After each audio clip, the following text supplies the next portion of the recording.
Waymore Center is one of our major sponsors for today, along with the School of Journalism and Communication, the Philosophy Department, and the Office for International Affairs. So thank you to all of our sponsors that have made possible having this symposium today and bringing not only this distinguished panel, two of them, Endalk Chala and Teddy Workney, who are in Oregon, living here in Eugene, but also other colleagues from San Francisco, Danny O'Brien from the Electronic Frontier Foundation, and Madeleine Baer from New York from Witness Organization.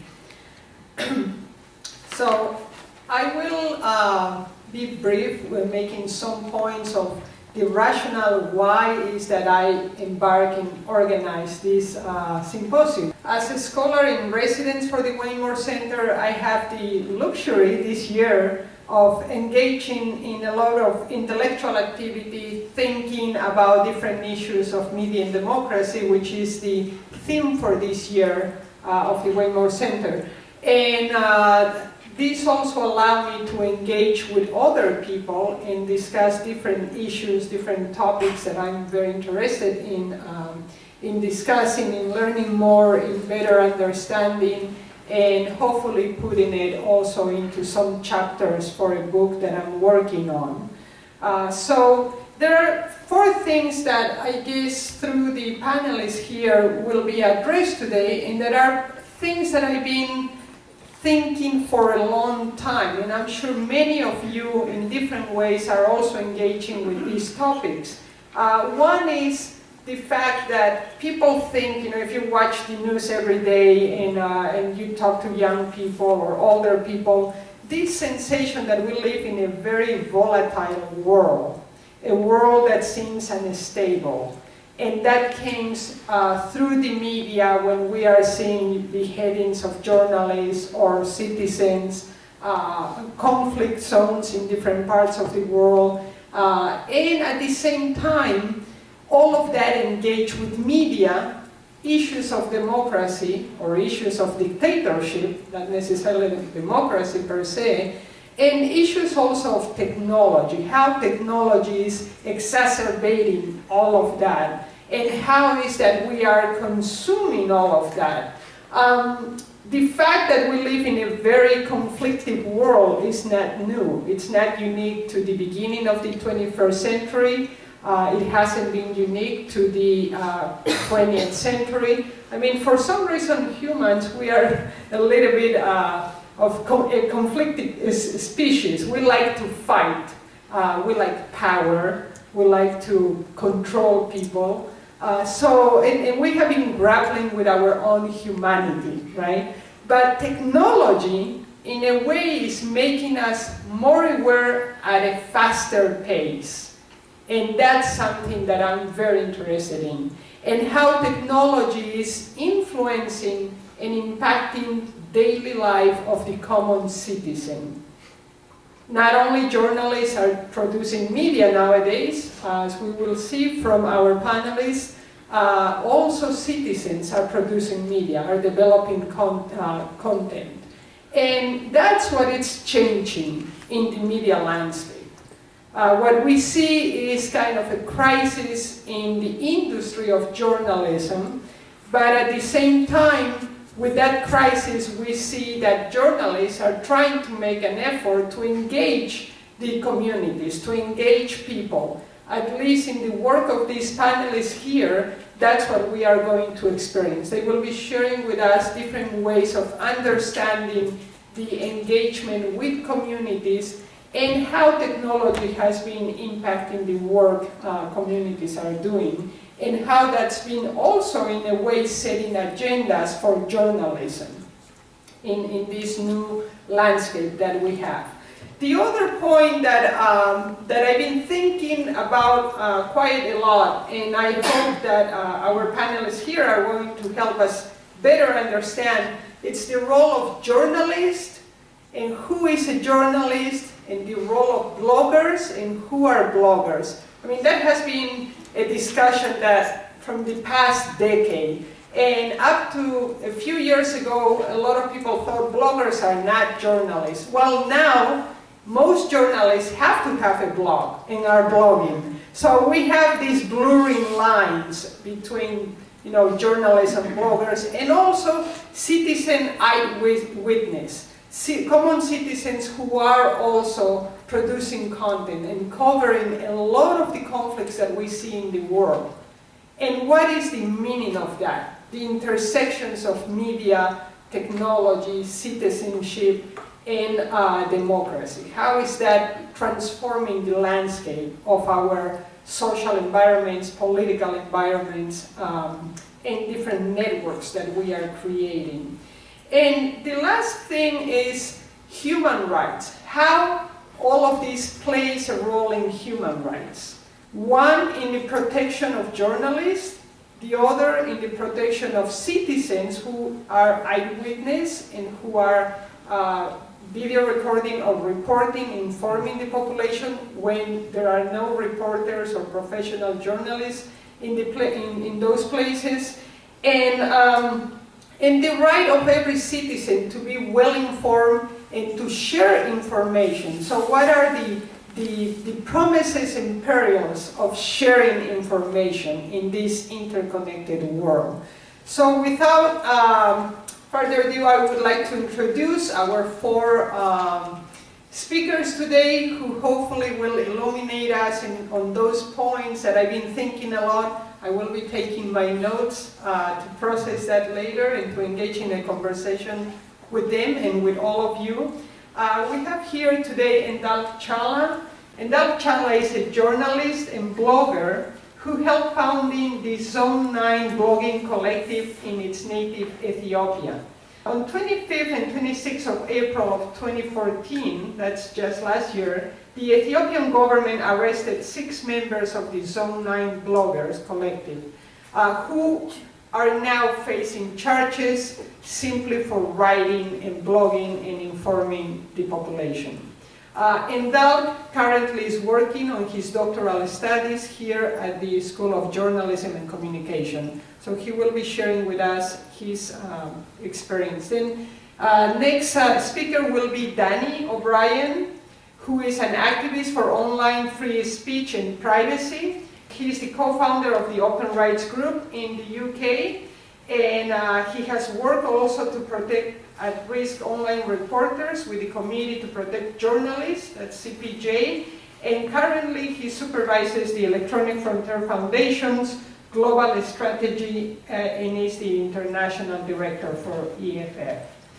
Next we have Teddy Workney, who is a postdoctoral fellow at the School of Journalism and Communication. He works on global media flows and the role of transnational media industries in the production, distribution, and consumption of content through critical political economy and post-colonial approaches. He has particular interest in sub-Saharan Africa and the Middle East. And our last speaker, but not least, will be Madeleine Baird, who is a journalist committed to human rights issues. She has produced radio and television documentaries and worked as a fellow for Human Rights Watch. Currently, Madeleine works for Witness.org as the curator for the YouTube Human Rights channel. So help me welcoming all of them, and I will give the floor to Endalk.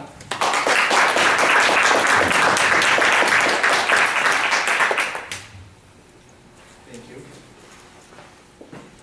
Thank you. My part is about blogging in repressive environment in Ethiopian case. So before I talk about the blogging in Ethiopia, I just want to give you a little bit of context in how blogging is being conducted in repressive environment. So political context is very important. So I will directly go to Ethiopian political context. So Ethiopia has a parliament. On its paper, we have constitution, which is a very good constitution. And our parliament has 99.9% of the seats is taken by the ruling party, who is ruling from 1991. And the ruling party is in power since 1991, and they have a lot of proclamations and laws that they have passed after they have taken over since 1991. And there is also an important factor in political context that Ethiopia is a reliable partner for US in a war against terrorism in Horn of Africa.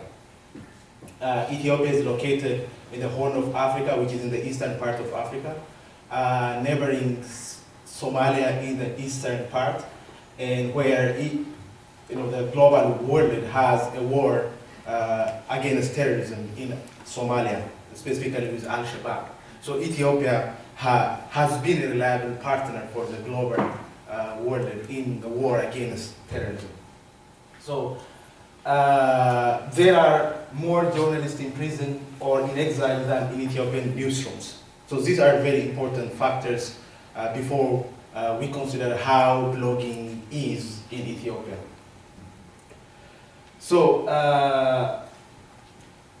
as you have seen that Ethiopia has one ruling party dictated all of the Ethiopian public life. So the public life is completely controlled and dictated by the ruling regime. So government maintains a strict monopoly on information, on any kind of information, on any kind of public space. No independent daily newspaper or private newspaper, as we call them in Ethiopia. No independent radio stations. Or there are government-friendly or government-friendly kind of radio stations since 2005. Internet penetration is about 2%, and it's not, in terms of population, Ethiopia is the second most populous African country, next to Nigeria. We are about 100 million, so it's a big country. It's a big country. So, but internet penetration is only 2%. So, because of this environment, because of this lack of media environment, the only viable option for citizens to express themselves or to get information from the outside world is the internet. So, internet began to emerge as a new space for political discussion. The only viable source of information, even if it is the penetration is only 2%, it's the internet. So that's why blogging has become the only source of information exchange or information access to the outside world. So I was in Ethiopia before 2013, September. I moved here in 2013, September for my doctoral studies. So before that, I was a blogger. I used to blog. I also teach journalism. I teach my students to use blogging and social media to express themselves and to get information from outside world. So I started blogging in 2009. And there are other bloggers all over the country who have been using this tiny web space to express themselves and to get information from the outside world. So in 2012, we came together and formed a group called Zone 9, a blogging collective, and we have started to blog collectively. So we formed the blog to cover news stories and to write opinion pieces. Mostly actually are opinion pieces which are critical of the government and the international relation Ethiopia has with different Western powers, specifically with America and Europe. So since 2012 we have been blogging, we have been campaigning, we have been using this tiny web space to tell stories.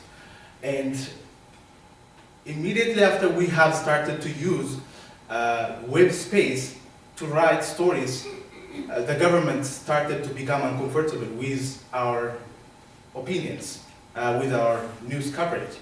So they have started to follow us critically, and we have been under surveillance for almost a year and a half.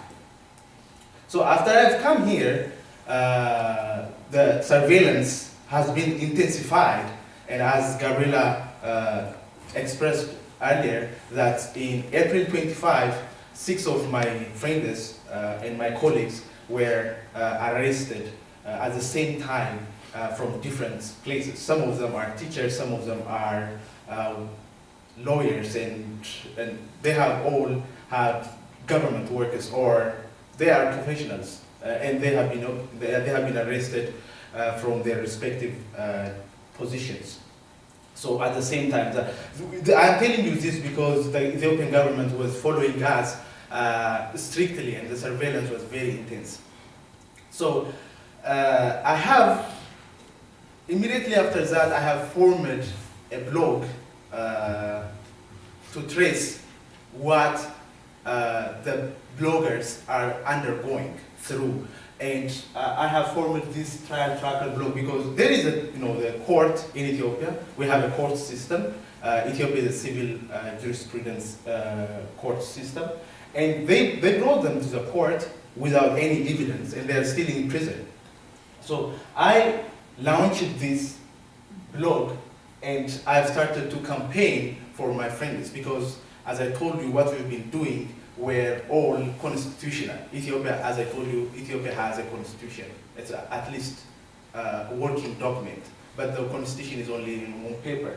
And because of the war on terror, there is a lot of money flooding into the hands of Ethiopian government, and the Ethiopian government is trying to use that money to maintain the status quo, not to, there is a genuine threat of terrorism because of the volatile situation in the Horn of Africa. We have been even critical of the way the Ethiopian government has been trying to wage war against terrorists. So I have managed to come to launch this blog, and this is a general highlight that we have been doing this kind of articles. The articles have been in both in Amharic and English. We have been campaigning and doing a lot of reporting. So I have produced recently, a month ago, a video that I would love to show you here about how blogging has been in Ethiopia. I want to play that video. Ethiopia is located in the Horn of Africa. The country is one of the greatest violators of freedom of expression. Ethiopia currently ranks 143 in the Reporters Without Borders Press Freedom Index. Critics usually say that even though countries like USA, UK, and Sweden gives a lot of money in development aid, there are no improvements in democracy and human rights. The country's constitution explicitly protects freedom of expression, but the government is not tolerant of diversity of opinions. When journalists and bloggers tries to tell the truth about violation against human rights, they are silenced. Ethiopia is not a democratic country, and journalists, opposition politicians, and human rights activists are getting jailed, often in the prisons of Kality and Kilento. The anti-terrorism law enacted 2009 has been used to prosecute journalists and bloggers under vague provisions. It contains unacceptably broad definitions for terrorist acts and has been widely criticized. There was a need for an alternative voice, and the Zone 9ers therefore began blogging and using social media to write on subjects related to human rights. The name of the group, Zone 9, refers to the zones of the notorious Kality prison. The prison has 8 zones, but the 9th zone refers to the rest of Ethiopia. Even being outside of the prison walls, you are never truly free. Any free-thinking individual who speaks out against injustice are risking to be arrested. They had campaigns about respecting the Constitution, stopping censorship, and respecting the right to demonstrate. They visited political prisoners and journalists and wanted to bring the public's attention to them. Zone 9 did a report and invited journalists to report and document about the repression they were facing. The group's work was constitutional, but the government labeled it a crime. The bloggers were under surveillance and harassment. April 25th, they were arrested. And the day after, 3 journalists were also arrested. The arrests were taken to the federal police station called Makilawi. It's known for torture, poor detention conditions, and unlawful interrogation tactics. What is their crime? They demanded the Ethiopian government start to respect Constitution and end impunity in the country. So, what are they accused of? They're accused of working with foreign human rights organizations. What? And it's also even worse, they're also accused of terrorism. How can working with human rights NGOs become an act of terrorism? The Ethiopian government changed their original accusation from working with human rights organizations to serious terrorism charges when they get criticized for their first allegations. The government wants to jail the bloggers to silence them. The bloggers and journalists are now in the prisons of Kality and Kolento. The situation in the prisons is horrible. Food is scarce, and there are hundreds of people in the zones. There are rats and fleas, and the guards beat and torture prisoners. Friends and family are forced to go through tremendously humiliating searches at the gates of the prison when they are allowed to visit, if allowed to visit at all. What the bloggers and journalists did is honorable. Ethiopia is in great need of change. There is still light. The jailings have sparked an outrage around the world, especially in social media. You can help too. Use the hashtag #FreeZone9Bloggers on social media. Help spread the information and let the world know. You can also read more about this at www.trialtrackerblog.org. Without freedom of expression, there is no freedom. The bloggers' motto is, "We blog because we care." Now we can care for them. We say, #FreeZone9Bloggers.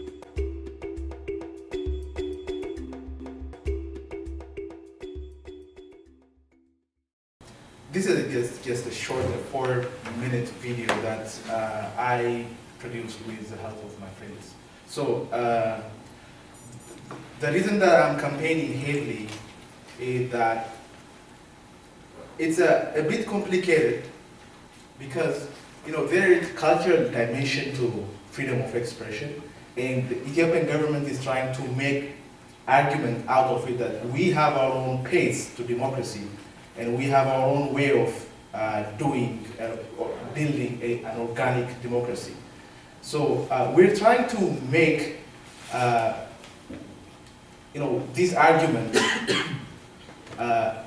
not a good argument. We're trying to show the world that the Ethiopian government, yes, there is a genuine threat to terrorism. There is a need to build democracy in our own way. Yes, it is true, but it's not by muffling and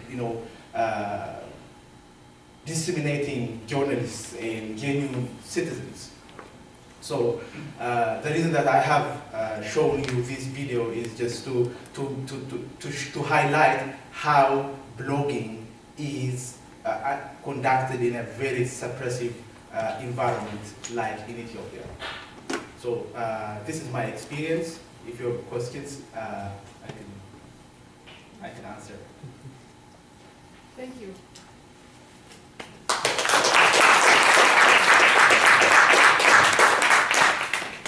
What is the U.S. government's response to your campaign, if any? They have been giving. Yeah, the U.S. government has been giving press releases about their concern of the arrest, and recently they have released a statement that they are really concerned about the political situation of Ethiopia, specifically referring to the bloggers. And Secretary John Kerry had personally addressed this issue when he visited Addis last May. Because a year before, he was in Addis, and we were in a press release, in a pressers where John Kerry was giving a press, and we had asked him questions about this issue, and he said that we're concerned, and they don't go beyond this. We are highly or deeply concerned about this situation. Yeah, they always do that. but there is no real meaningful engagement with the Ethiopian government. You noted the government control of Ethiopian media. I'm wondering what kind of other media access is able to be into the country. For instance, Al Jazeera, BBC World Service, foreign newspapers. Are these things available, or are they?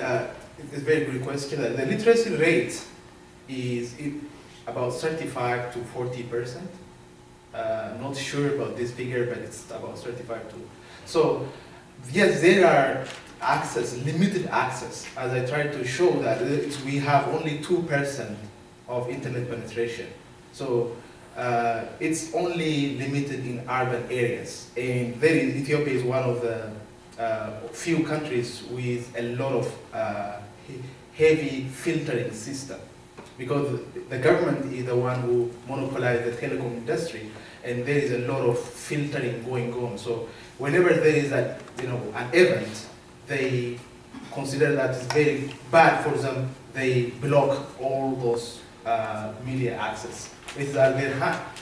Everything is at their hand, so they can limit the access. They can block all websites. They ban a lot of broadcasters from the rest of the world. So the information is really expensive there. Okay, one more. Actually, his question was similar to mine, but thank you very much. One more, Irene. I was just wondering about the role of the African Union, especially since it's headquartered in Addis Ababa. What is the African Union saying about this? Very interesting question. Yeah, African Union is headquartered in Ethiopia because of historical reasons, because of historical legacies that Ethiopia has contributed during the anti-colonialism war. The African Union is hosted in Addis, but most of the countries or sub-Saharan African countries are really friendly against one another. They don't want to criticize each other. So African Union doesn't help in this, because African Union is another form of Ethiopian government. It's a bigger form of Ethiopian government. Okay, thank you very much. So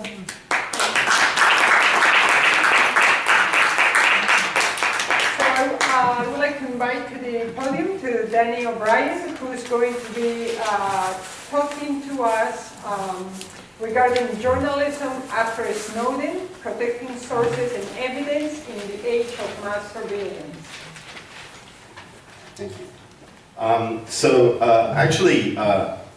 What I want to sort of try and do here is to link together some of the stuff that you'll be hearing about what's going on in Ethiopia and the rest of the world to what we're seeing happening both within the US and the actions of the United States, because I think it's important to not only take the details of what we're seeing here, but also expand them into a somewhat wider context.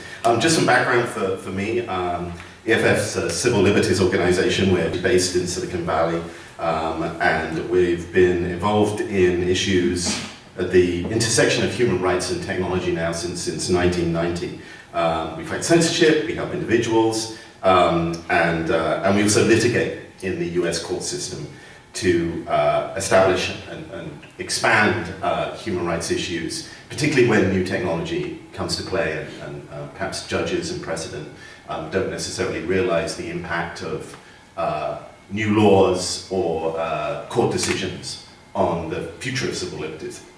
So I think one of the things that we're probably most well known for right now is the litigation we're conducting against the NSA's surveillance programs within the United States.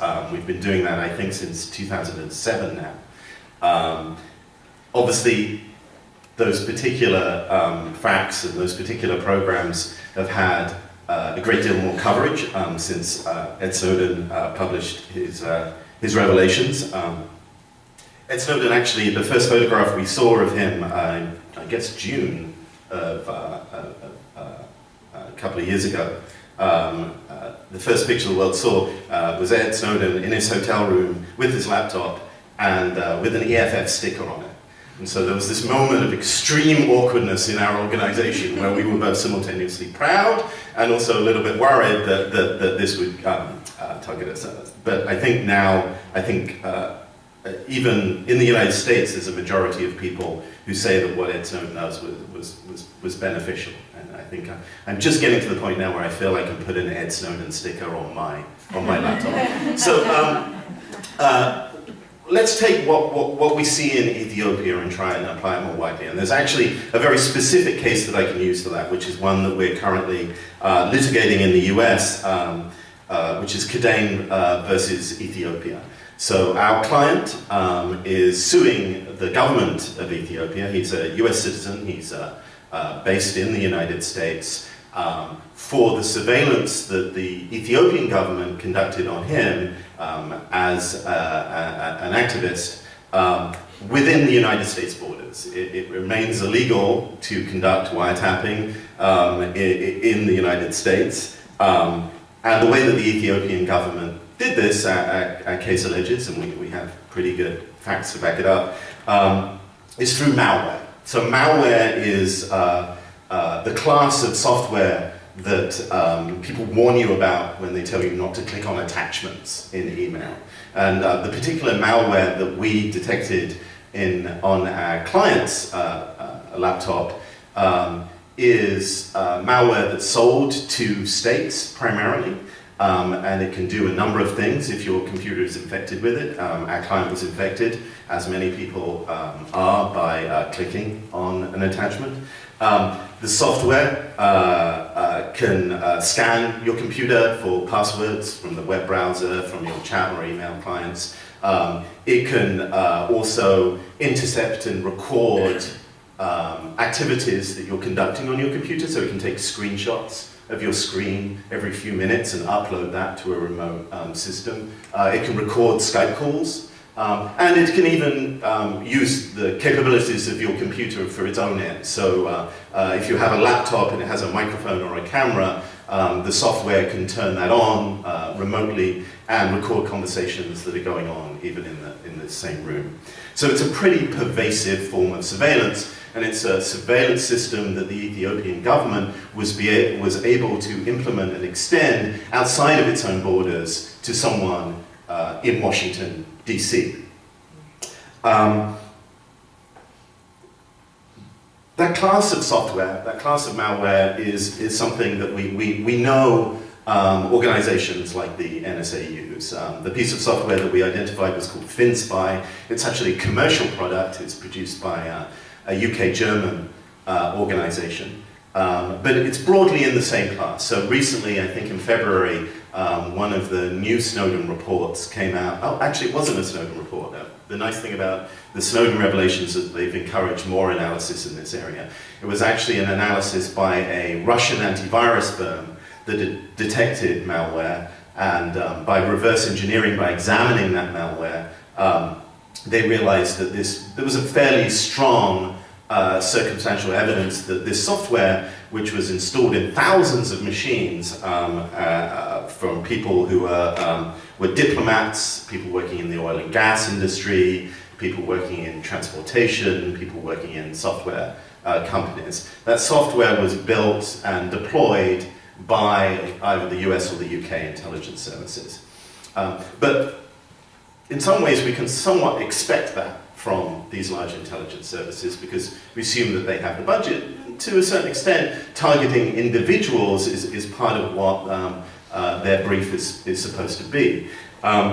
What's important in tying this to the conduct of the Ethiopian government is that what we're seeing now is that and I need a better phrase for this, but what I end up referring to is the democratization of surveillance. Which is to say, and this isn't a positive thing, I need to change that word, it's about how surveillance technology follows the same pattern that we see in many other forms of technology, where it becomes cheaper and it becomes more accessible and it becomes universally applied. Ethiopia is particularly advanced in the extent of its use of technology of surveillance. but it's certainly not a country that is setting aside huge amounts of money to do this, right? It's any country could adopt the surveillance posture that Ethiopia conducts. Ethiopia, and I think Teddy might talk about this a little bit, also conducts mass surveillance of its phone and cell phone networks, and that's used by essentially using the bespoke software that is sold to any government or telecommunication system, using the systems that Western governments use for their what's known as lawful interception.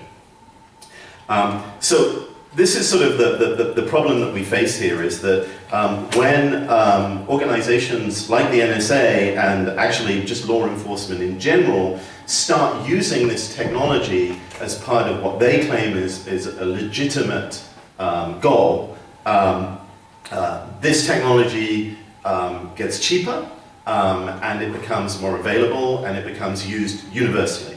And I think this is important to note because there are protections against this kind of software and against this kind of practice. One of the other key things, because usually at this point when I give a talk like this, everyone gets very depressed.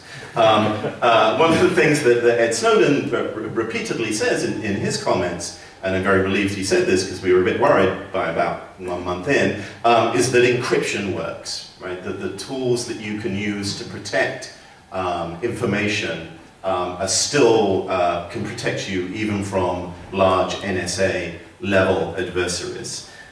However, Western governments aren't very happy about that, right? Because if you can protect yourself against the NSA, you can also protect yourself and your communications more generally. And there's been a really surprising push by the UK and the US to insist that backdoors be inserted into computing systems and into standard encryption. Now, those backdoors are the entrance by which any other body can use to access the communications of anybody else around the world.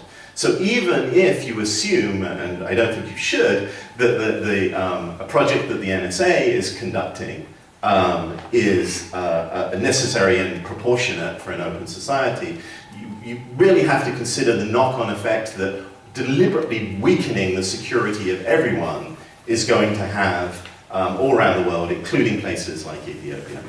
And finally, I just want to point out also closer to home as well. So my conversation here is about the effect that this sort of surveillance conducts has on journalism.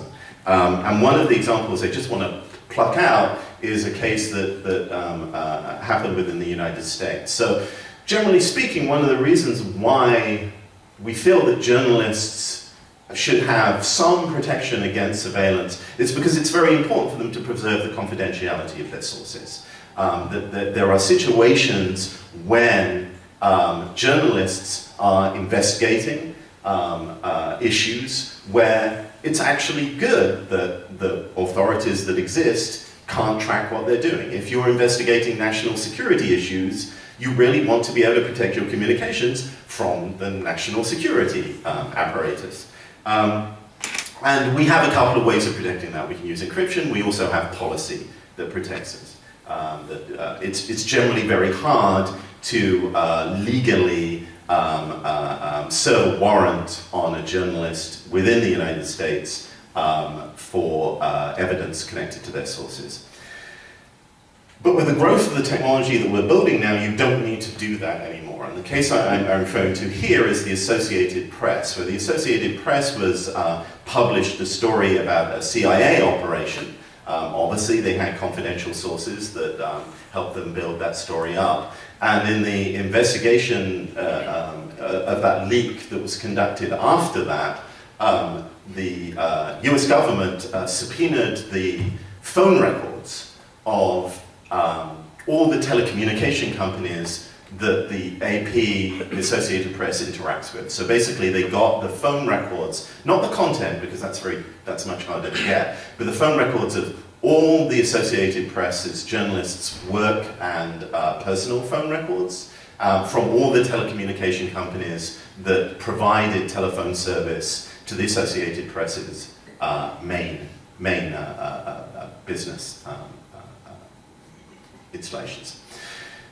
So this is a way of bypassing the protections that we put in place in order to exert the state's power over journalists. Now, of course, this happens in Ethiopia as well. It happens all around the world, but we're building tools and infrastructure that are either better equipped to conduct that kind of pernicious and continuous surveillance of journalism, and also where that technology can be used to protect journalists, we're working to deliberately weaken that. And so that has a practical effect on how journalists are compelled to behave around the world, and it also establishes a terrible precedent. I think that one of the most important ways that concerned individuals have been able to try and trim the sails of what the Ethiopian regime has been trying to achieve is by diplomatic and other pressure. We're in this interesting position where Ethiopia is both one of the most oppressive surveillance states, I would say, at least in Africa and possibly in the world, but it's also an ally of the United States. So that means that we can put diplomatic pressure, but we can't put diplomatic pressure on them if we're conducting exactly the same behavior ourselves. If we're distributing malware around the world to innocent individuals, why shouldn't Ethiopia conduct that kind of surveillance on US citizens? If we're putting backdoors into our technology, why shouldn't the Ethiopian government exploit those backdoors? And if we're collecting evidence from the telecommunications infrastructure to target journalists investigating the state, why can't the Ethiopian government build exactly that kind of infrastructure, even under apparently civil law? So those are the questions I'm going to raise, and I'm happy to talk about the details afterwards. Thank you. A general question about, you come across communities in the U.S. who think that if you have nothing to hide, what are you worried about? That question gets raised a lot, and before Snowden it was raised by people saying, so I think that if you have, you shouldn't have anything to fear if you've got nothing to hide. And it's become more and more a sort of rhetorical question as time has gone on, where people go, I think there are other people who think this, and I'm just going to answer that question in their place. I'll give you the tip if you end up in arguments with those people, that our standard reply in this situation is really nowadays to point out and ask the question, well, you may have nothing to hide, but can you think of anybody who you respect or you think plays an important function in society who might have something to hide? And I think this is what makes the role of journalists so important in this situation, because I think most people do feel, well, I don't mind people surveilling me. I think that's something people fall into in an attempt to sort of accommodate the amount of mass surveillance that is going on. But if you change the context slightly and say, well, do you want this surveillance to go on against journalists or politicians that you like or admire who are facing up against the government, or activists, or even historical figures, frankly? I mean, talking about Martin Luther King and talking about, even depending on your politics, the founding fathers, right? You begin to make clear that if we have ubiquitous surveillance, it doesn't matter if you have anything to hide. It's about these people who actually play an important social function by temporarily hiding what they're doing to improve society. You back? Can you say something about the market for the surveillance malware? Are these sort of, as it were, digital versions of off-the-shelf products? Can people just go and buy them? Are the markets regulated? How expensive? What are the price points? Are there open source free versions? So I can send you some brochures. Actually, if you go to the WikiLeaks site, they actually have a fairly large and substantial cache of the brochures that are sold, actually often in sort of the equivalent of arms deal kind of meetings. Gamma International, that sells FinSpy, explicitly says that they only sell to governments or law enforcement. It's actually one of the key reasons why we were able to link this to the Ethiopian government. But the truth is that with the sort of degree of insecurities in many computers, you can get this sort of thing relatively cheaply. I was working with a journalist in Angola, and we scanned his hard drive, and he actually had a bespoke piece of software that was installed on his machine. It was taking regular screenshots of his activities and sending it off. And because the internet connectivity was so bad, the screenshots were piling up and filling his hard drive. So we started off by him going, why is my computer so slow? And by the end of it, we were going, well, that's because there's a cache of surveillance software in it. That software, as far as we can work out, was custom written for him, well, not for him, aimed at him. We suspect that was just written by like a single Russian hacker that was just paid like $500, something like that, going rate. So this is what I mean about the democratization. It doesn't really help to kind of regulate and lock down the commercial aspects of this surveillance when actually building this software is not particularly hard once you have the knowledge, and there's a rich black market for it. How do we make sure people know that this is not normal, that this is something that needs to be curbed? So this was our biggest concern with the Snowden regulations, beyond the sticker, was that we knew that there was a large cache, and we worried that the sort of drip of these stories would actually just normalize people to this sort of behavior. And I know people looking at this sort of worry about that, it falls off the front page and so forth.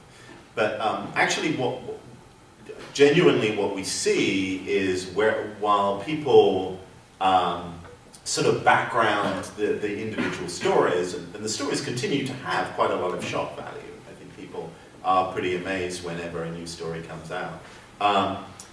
But what we generally see is a sort of rising anxiety about the safety of the technology that people use. Now, the downside of that is that I think it does have a chilling effect, right? That in discussing what's going on, people now become more and more reticent to speak freely online. And we definitely have, there's a report by the Committee to Protect Journalists and PEN International talking about journalists and writers feeling that kind of pressure. But I think the positive side of it is that there is like a growing awareness of this, and as individual consequences become clear, people get more and more disturbed about the extent to which this data is being used. I don't know, within a few weeks of the Snowden revelations come out, there was a motion in the US Congress to defund the program that he was talking about. And this is a national security program. And the vote was incredibly close.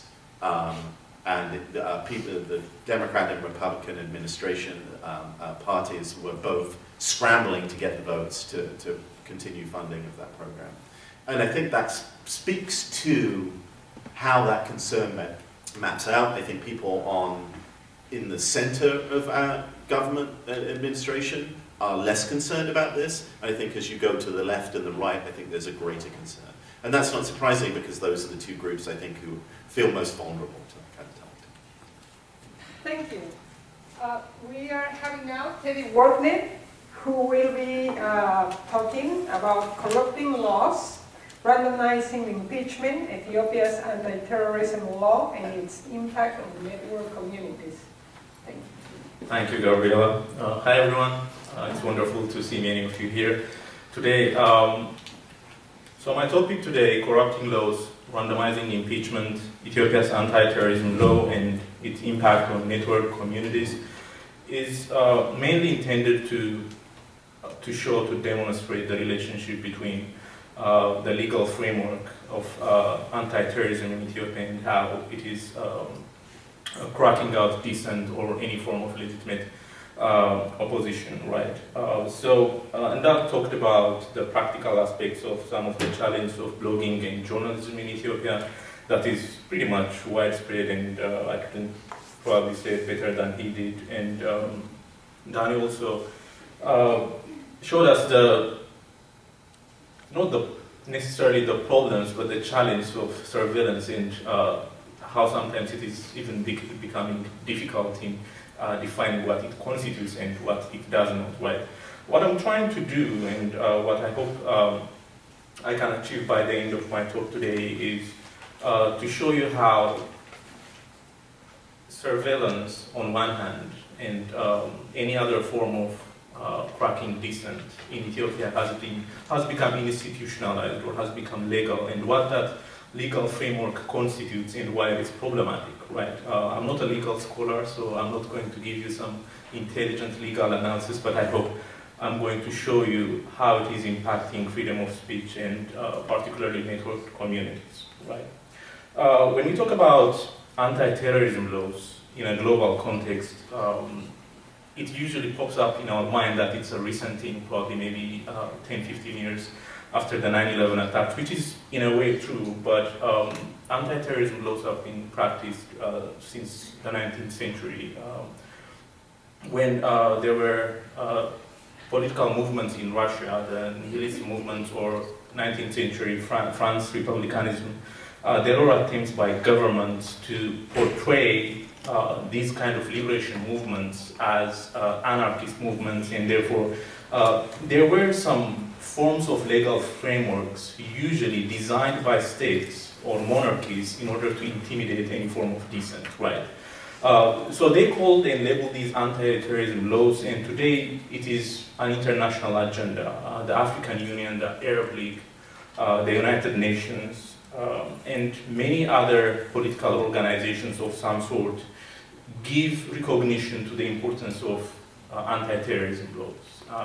And the problem only is these laws are interpreted differently in different countries when they come to be localized, and there are always civil and criminal laws that come into conflict with these laws, and these are the things that legal scholars are trying to figure out with limited or no effect.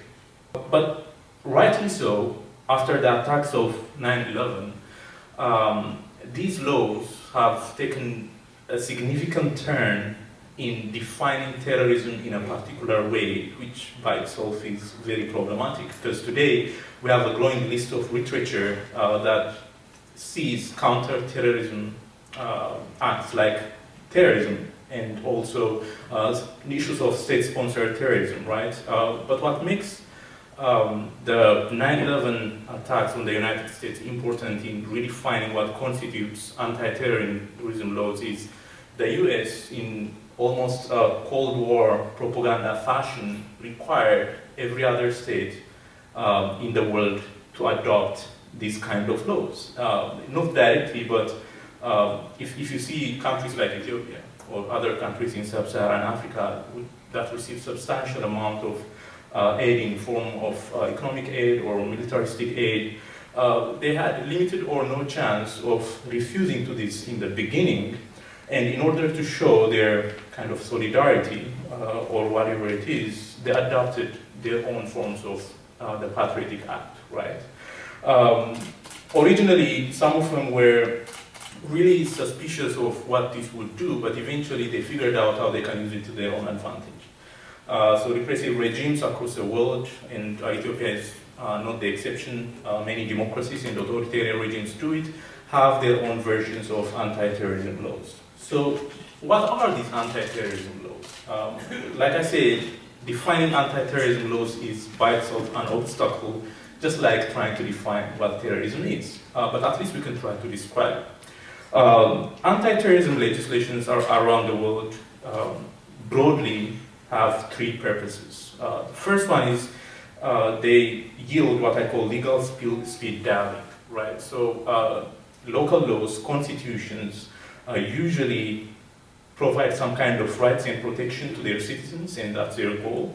But when it comes to terrorism, these laws usually at least need some time to be addressed. And for example, if there is an impending threat or some kind of assassination, government immediately wants to act, and when they want to act in the normal procedure of law, they probably will have to go to the courts to ask for permission to infiltrate into the computer system of the suspected person.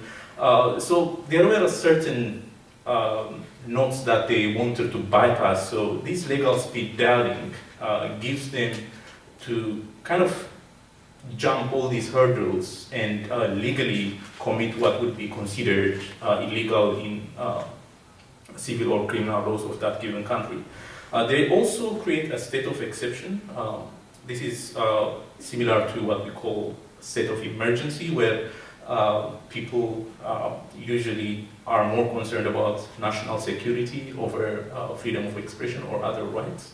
And this gives the government power to bypass existing laws and committing to acts that would combat terrorism. It also gives immunity to the state because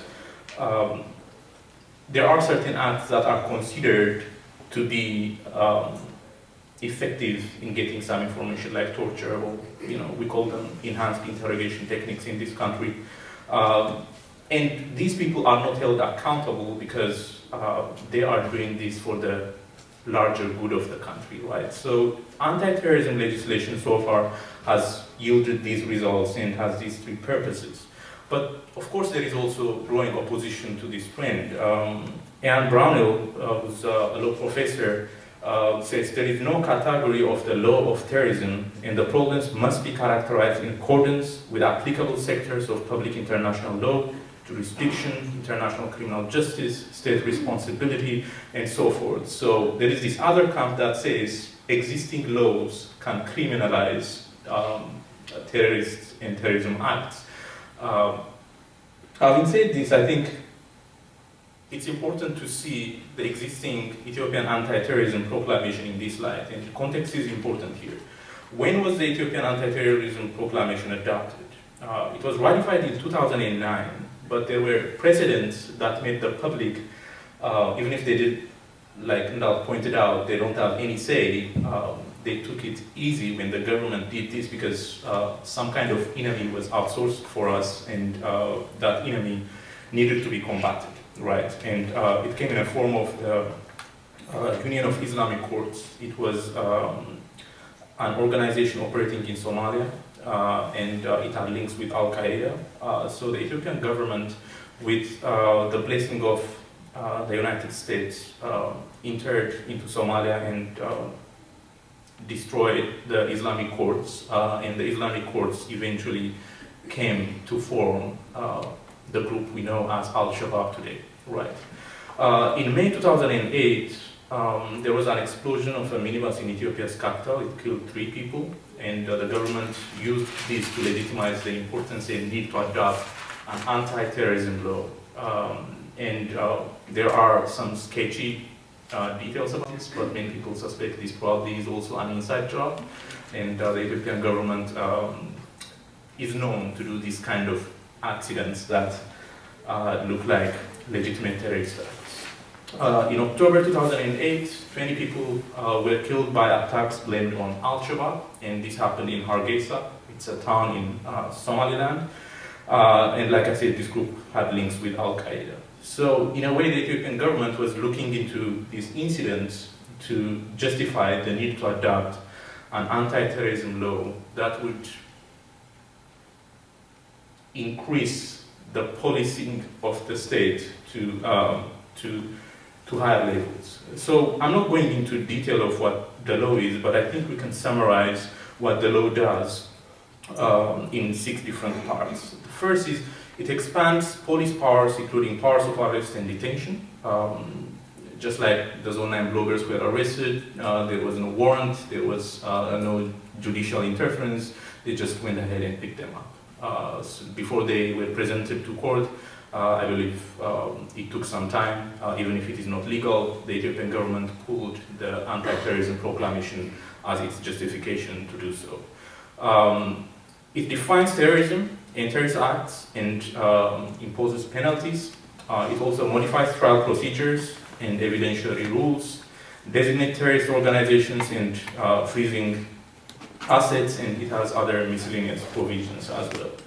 The basic concern we have with this anti-terrorism law in Ethiopia is that the government has made some terms so broad to the extent that they can be applied to anything and everything so long as the government believes it's a terrorist act. So legitimate forms of dissent and forms of opposition locally were easily deemed as terrorism. And you find it interesting that after this law was adopted, more than 90% of the people who are put in prison through the premises of this law aren't actually military personnel or people who put some form of bomb.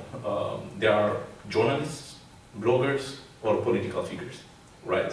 So this gives you why this law is put in place in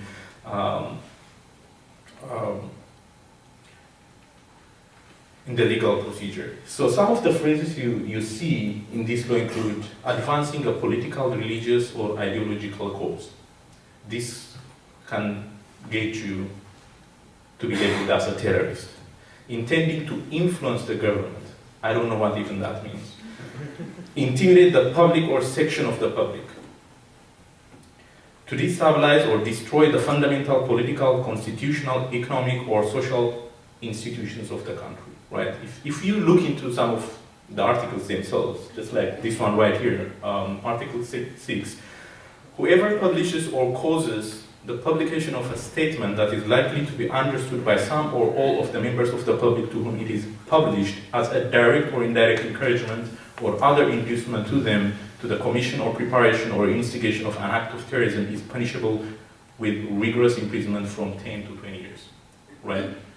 So what this means is, if I publish something, journalistic piece, and for that journalistic piece, I come and interview a leader of an opposition group, and there are a couple of them here in the United States, and all these opposition groups are identified by the Ethiopian government as terrorist organizations, right? But here they are operating legally, and they have offices in Europe and the United States, but not in Ethiopia, right? So if I go and make an interview with one of the opposition leaders, I can be deemed a terrorist through the premises of this law, right? So it's not only being a member of those terrorist, so-called terrorist organizations, but also reporting about them is seen as advertising their causes, and therefore this can put you in jail and get you 10 to 20 years, right? Another example is Article 22, where it says, the police may request from any government institution, official, bank or private organization or an individual to be given information or evidence which he reasonably believes could assist to prevent or investigate terrorism cases. So it is upon the judgment of that given person to decide whether a certain act could be considered terrorist or not. So like I said, if I happen to be a friend of the Zone 9 bloggers, and by the virtue of the fact that the government has labeled them terrorists, then I can potentially become to be labeled as a terrorist as well, right? Article 3.6 says, whoever causes serious interference or disruption of any public service is punishable with rigorous imprisonment from 15 years to life or with death. This is really laughable. It's tragic because there are people in prison today who exactly are in prison because of this clause right here. So many international legal frameworks conflict this provision because an act of terrorism reasonably should involve an injury or a death of a person, right? And in fact, if there is any given institution in Ethiopia that should be labeled as a terrorist because of this clause, it's the government itself. In 2005, we had a national election, and Ndalk and Danny mentioned that we have a telecommunication sector that is 100% monopolized by the state, and therefore it makes surveillance uneasy or real, right? In 2005, when the opposition was very much active in using SMS messages for political advocacy and for campaigns, the government didn't know what to do. In order to curb it, they shut down the SMS services entirely so that opposition groups cannot communicate. This is a constitutional right, but the government did that, and you can see they are accusing people of causing serious interference or disruption of any public service, when in fact it is the government itself who are doing this. There are a couple of people I would like to mention who are in prison as a result of this anti-terrorism law in Ethiopia. Rehoot Alamu is a 34-year-old Ethiopian journalist who is in jail today and originally was sentenced 14 years and was fined close to $2,000. This seems insignificant to us, but you have to take into consideration she earned less than $100 per month. She was an English teacher, so it's substantial in that manner. And she was charged for encouraging an act of terrorism just because she had a certain correspondence with opposition parties that are headquartered in the United States, right? And eventually this, her 14 years are reduced to 5 years, but still the fact that she's charged under the terrorism law gives you an idea how journalists and bloggers are targeted. We have the case of Iskender Nega, who's more prominent than Rehoot probably. He's a prominent journalist and blogger who's sentenced to 18 years in prison through the provisions of the same law. We have Andualem Arwage, who's the Vice President and Press Secretary for the Ethiopian-based Unity for Democracy and Justice, and this is a party that always said they are opposed to violent struggles against toppling the government, and they always said they are seeking the peaceful way, even if we all know that's something that's not going to happen. They even put this guy into prison, and he's serving a life sentence. So when you see what the anti-terrorism proclamation in Ethiopia is doing, it doesn't actually go beyond either of these three things, and all of them are helping the consolidation of the power and continuity of the ruling party. The first one is it legitimizes assault on freedom of expression, association, and assembly. It just intimidates people not to write and become critical voices. Second one is it sanctions the surveillance state, right? Ethiopia is rightly recognized and pointed out as one of the most notorious surveillance states across the world, in spite of the fact that it's also a very poor country. The Ethiopian telecommunication sector is, like I said, monopolized and under complete control of the state. And because of that, it makes the act of surveillance easier. A lot of Chinese companies, including the likes of Huawei and ZTE, these are very prominent Chinese multinational companies that are ranked third and fourth globally, and they are building bedrock telecommunication infrastructure in Ethiopia, and some are accusing them of assisting the Ethiopian government in building their surveillance technology. I have doubts about that personally, because surveillance is a commodity and a service that can be acquired from almost anyone in the West. Historically had a tradition of engaging in the commodification of surveillance, and even if the Ethiopian government is not going to get it from the Chinese, they will get it from the West, from Ghana, right? So that's something that doesn't hold water, but in any way, they have one of the most sophisticated surveillance infrastructures right now, at least in Africa. And it also projects a counter-terrorism image for the likes of the United States, so that Ethiopia is now in this place, in this rightful place, and in the right side of history. And of course, the money comes flowing and sustains the government. But the key question I have in addressing today is, if you see the internet penetration of the country, it is less than 2%, right? What it means is if we have 100 people in Ethiopia, only 2 people have access to the internet, right? Also, we have less than 1 million Facebook users. That's a 1% penetration, and this is a 2013 data. Ethiopia's speed of internet is rated 122nd from 198 countries, so it's really poor. And it begs the question, why is the government so worried, concerned about less than 2% of users of internet and investing that much infrastructure into and money into surveillance, right? One would imagine it's a very small minority and couldn't cause any stir of any sort, right? But if you approach the online community and talk to them about whether they are aware of the state's behavior and whether that conditions their online behavior, you get some very significant and substantial responses that affirm that people are actually afraid and their online activities are monitored. And I'll come back to give you my opinion on why the Ethiopian government is concerned to these little online communities.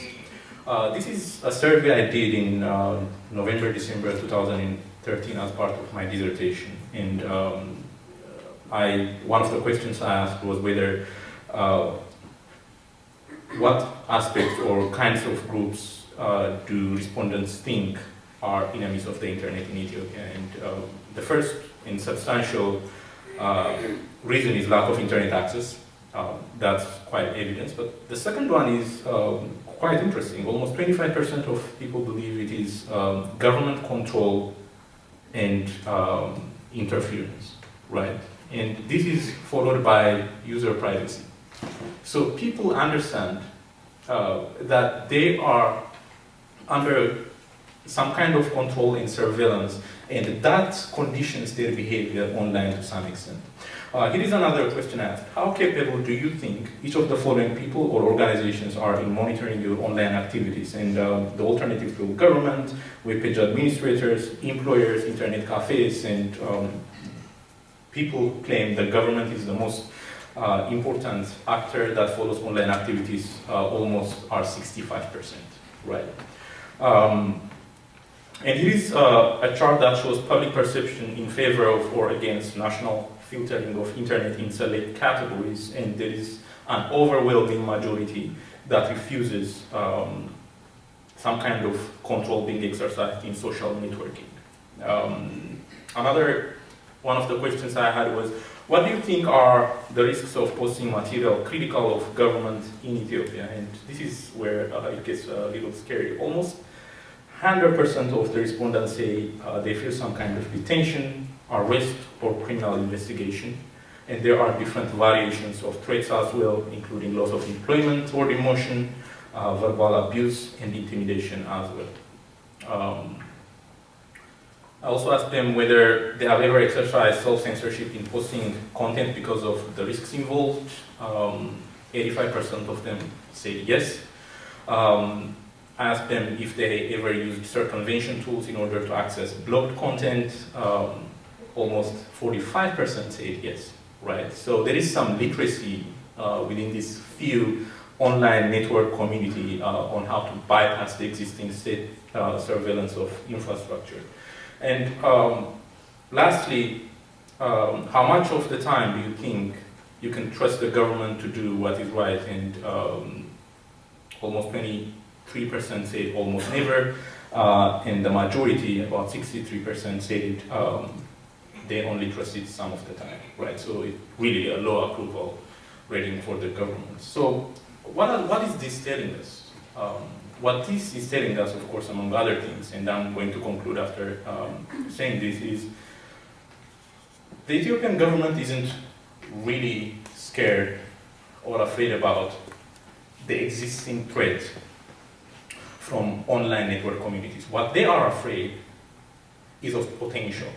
The potential of that arena becoming something out of control, as they could easily have thwarted back when they thwarted back offline activities like demonstrations, assemblies, organizations are easy to tackle, but they are learning from other countries, from the Arab Spring and other movements around the world. This is an area that they need to develop some infrastructure for control before it gets out of control. right? And in that sense, they aren't necessarily concerned about the 2%, but they are concerned about what it can become in the future. It is a country that wants to characterize itself as a developmental state, which means telecommunication is given a very massive importance in order to expand and support and spill over into other sectors. So they understand while they are doing this, they are in a way giving access to a lot of people to communicate, engage, and use online resources. So because they know that can happen, and because we have more than 97 million people, which probably will even grow in the next couple of years, they want to make sure they have the infrastructure to curb that potential. And unfortunately, the likes of Zone 9 groups are becoming the specimen for that, showing the rest of the young people in Ethiopia it is actually not a good thing to do. And by making sure that they are putting a lot of people in jail today, they are sending the message, this is probably something that young people shouldn't be involved on. Right? How that transpires is something we are going to see. Thank you.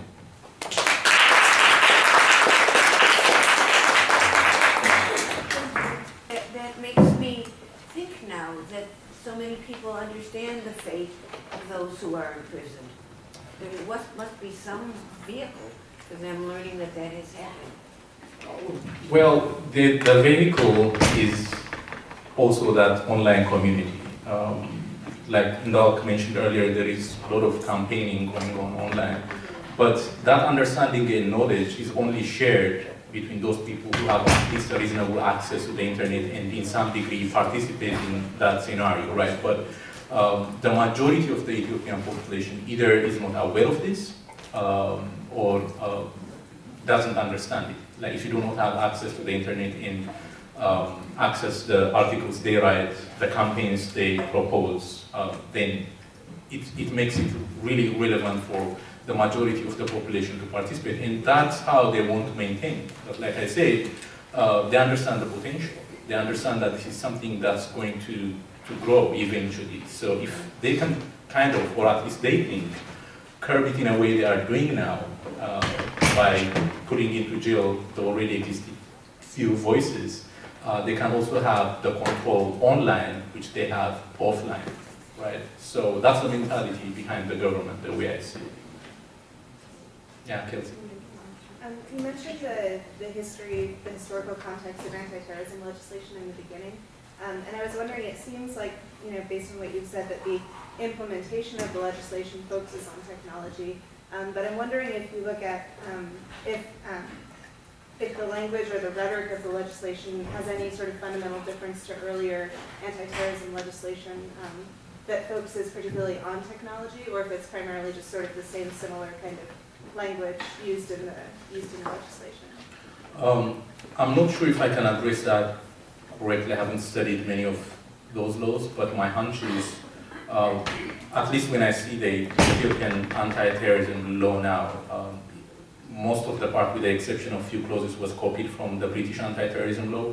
So these laws tend to borrow from one another, and they definitely have some common things that they share.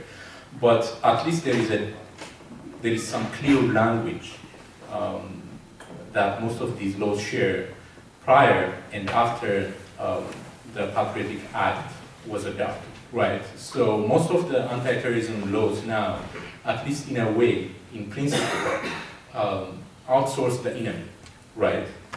But obviously when they come to be implemented, as I have shown in some of these clauses, some of the phrases are so broad, they can be applied almost to any act, to anyone, so long as the government or the state can establish that fact, right?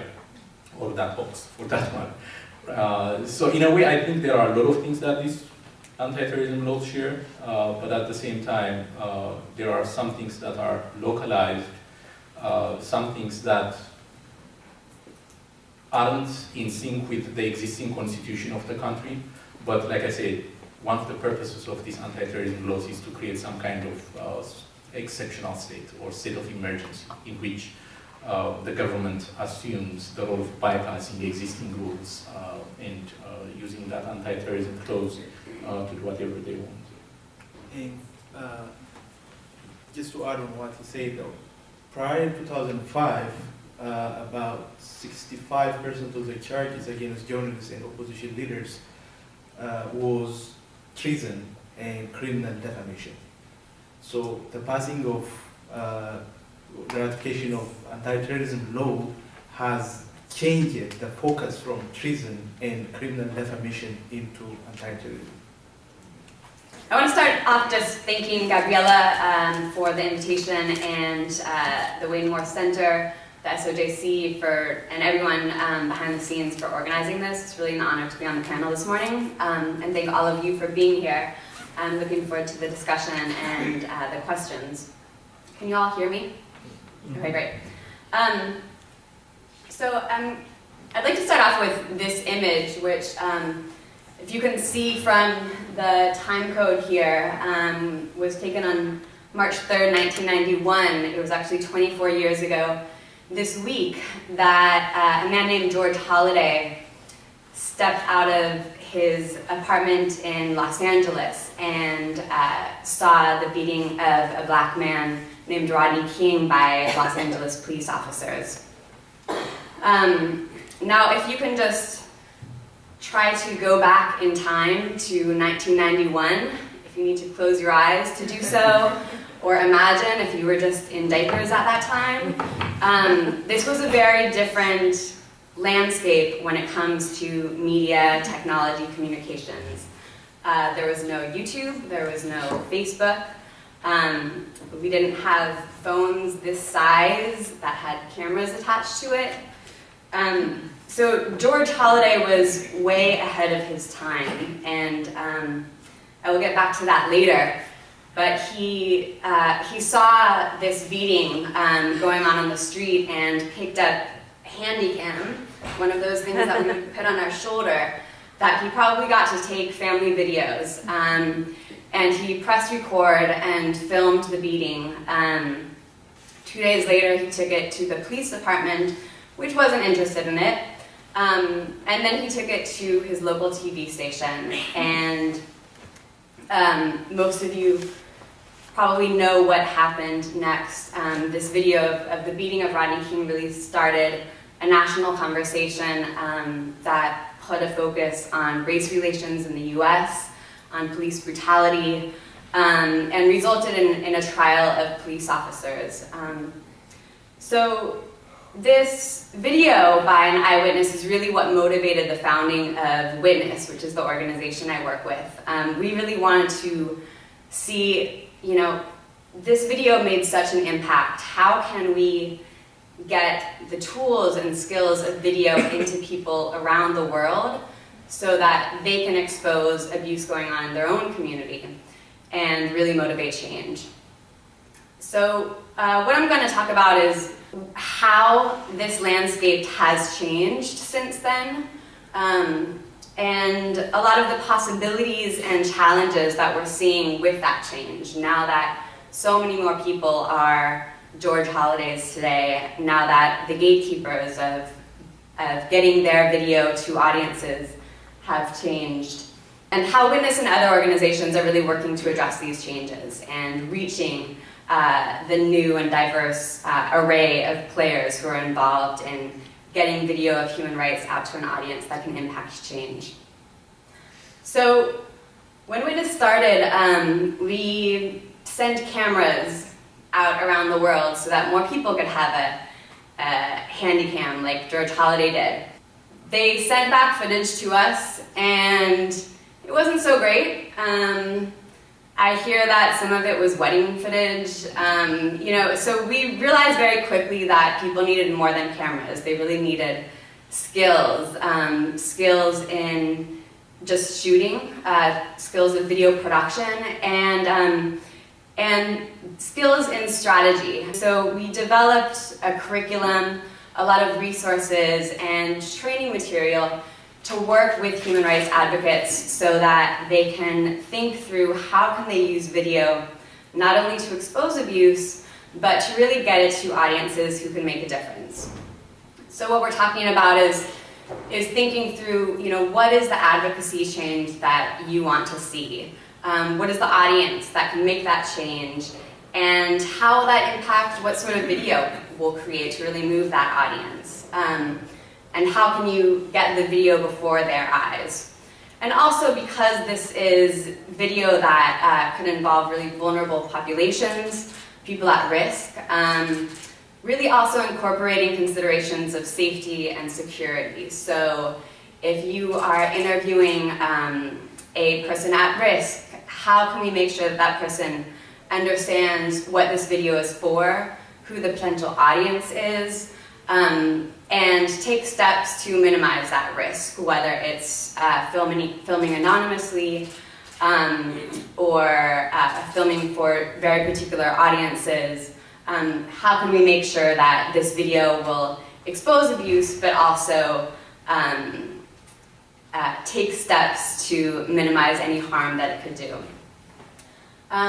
So just one example of how this worked was about a decade ago. Witness partnered with an organization based in the Democratic Republic of Congo that worked on the rehabilitation of child soldiers. And we created footage of the recruitment of child soldiers, testimony of children, and the video not only included this footage, but included specific steps for the international community and particularly the ICC of ways they can intervene to stop the recruitment of child soldiers. And this video was actually used several years later in the first trial of the International Criminal Court, and was used to convince the ICC that Thomas Lubanga was actually involved in the recruitment of child soldiers, and that resulted in the first verdict of the ICC. So that's what we're talking about when we talk about, not just exposing human rights abuse, but using it in an entire process of advocacy and justice. So a few things happened, in the meantime. Facebook, social media, camera phones, YouTube. So there are now 120 hours per minute of video uploaded to YouTube. That is a somewhat old figure, so it might be 200 hours per minute right now. The point of this is that there's a lot of footage, and it's not only cat videos, it's also people documenting tornadoes going on in their backyard, and people documenting conflicts. In this case, this is a violent conflict in rural Colombia, a place where reporters and human rights monitors often don't have access to document the violence while it's going on. There are also a lot of new players involved in filming this footage. So if we think back to George Holliday filming the beating of Rodney King, there was the bystander himself, his video camera, and a news outlet that distributed the footage. Now, there are a lot more people. So that on the upper left-hand corner is George Holliday. We still have a lot of documentary filmmakers who are involved in exposing these issues, as well as Facebook. A man right here, this guy's name is Elliot Higgins, who also goes by his, or went by his Twitter alias of Brown Moses, who's a curator of footage. So because a lot of this video right now is taken by eyewitnesses, regular people, people who are not professional journalists or human rights advocates, curators are playing a bigger and bigger role in filtering this footage and really trying to make sense of it. And this guy, Elliot Higgins, is someone who started analyzing videos coming out of Syria and really understanding, okay, what kind of weapons are we seeing in this video? What does that say about who's behind the bombings, or if chemical weapons were used in a particular situation? So, so the role of curators is also playing a much bigger role in understanding what these videos are. This right here is a platform called Crowd Voice, and it's a platform that was created by a Bahrainian activist to really curate footage from protest movements all around the world. Another player is perpetrators themselves. So, not everyone taking footage of human rights abuse is an activist or a journalist, but also we're seeing a lot of footage by perpetrators themselves, taking it to gather support for what they're doing, taking it to incite violence. And so we really need to understand, okay, what's the role of that sort of footage in documenting human rights violations? And then these are some of the other players involved too. So people who never really set out to take part in the human rights movement, might not really have a human rights background, might have a more profit-driven background. So what are the role of these players in getting out footage of human rights abuse? About 5 years ago, Witness set out to really study what these changes mean for human rights. What are the possibilities and what are the challenges of having so many new players, so many new George Holidays, and also technology companies behind the scenes, and what's their impact in using video as a way to expose abuse and impact change. So some of these opportunities and challenges that we identified is that there are more videos and they're more immediate.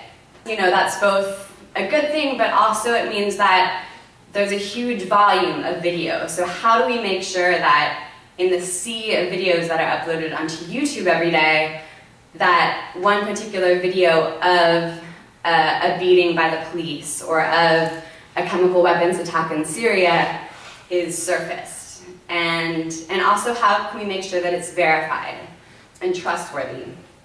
And also, when we worked with activists and human rights organizations, we would train them on how to consider security and consent when you're filming. Well, when anyone can be a documenter because they have a camera in their pocket, how do we address those issues then? These are people who are probably not going to see our resources or download our apps. They're going to take a video just because they're in the wrong place at the right time. So what I'm going to talk about is some of the ways that Witness and others are working to address a few of these challenges. First of all is security. This right here is a screen grab from the Green Revolution in 2009. And it's a screen grab from the Iranian government's security agency. And what they did here was find YouTube videos from protesters. So the Green Revolution was really one of the first instances that highlighted to the world the potential of social media to galvanize people behind a movement, to document it for the outside world, and really to spread that movement. But what we're seeing here is one of the risks that is implicated in that. So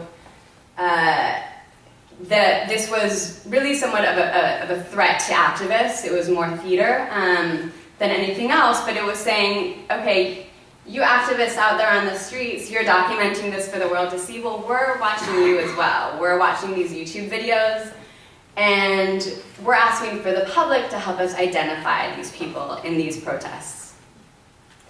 So one of those, what that made us think about at Witness is how can we make sure that when people are documenting their own movements and their own communities, that they can have control over the safety and privacy of that video and of themselves. So one way that we're doing that is really working at the platform level, because we won't be able to reach all of these people, but we can reach the platforms that they're using. So just one example of what we've done is work with a technology company called the Guardian Project. And we built an app called ObscuraCam. And what it does is it allows you to take a video, take a photo, and it uses facial recognition technology to blur the faces in the photo. It also strips metadata from that photo. So if you don't want someone knowing where it is that you're from, where you took this video, what camera you're using, you can anonymize all of that information. So this is an app that it's successful. Many people have downloaded it. It is very usable for a lot of human rights defenders, but it became much more widely used when a platform like YouTube incorporated the functionalities. So we really use ObscuraCam to model what sort of functionalities human rights defenders need. And so just a few years ago, YouTube incorporated the same functionality into its platform and created the YouTube face blur function. So now anyone who uploads a video to YouTube can choose to also use facial recognition technology and blur the faces in that video. That, of course, only applies to the people who are uploading videos. And I mentioned previously the role of the curators in getting this video out there. So this is actually a video that I saw 2 years ago that went viral in the US several months after it really came out in Russia. And it was one of several videos that is taken by perpetrators of a campaign of abuse against LGBT youth in Russia. And what they did was target gay youth and harass them, and also film their harassment. And in this video, they're bullying this boy and saying to him on camera, "Say hi to your mom, she's gonna see this." So really the video itself was used as a form of abuse. So we saw this video and it was being shared not only by the perpetrators but by a lot of LGBT activists and news media in the US.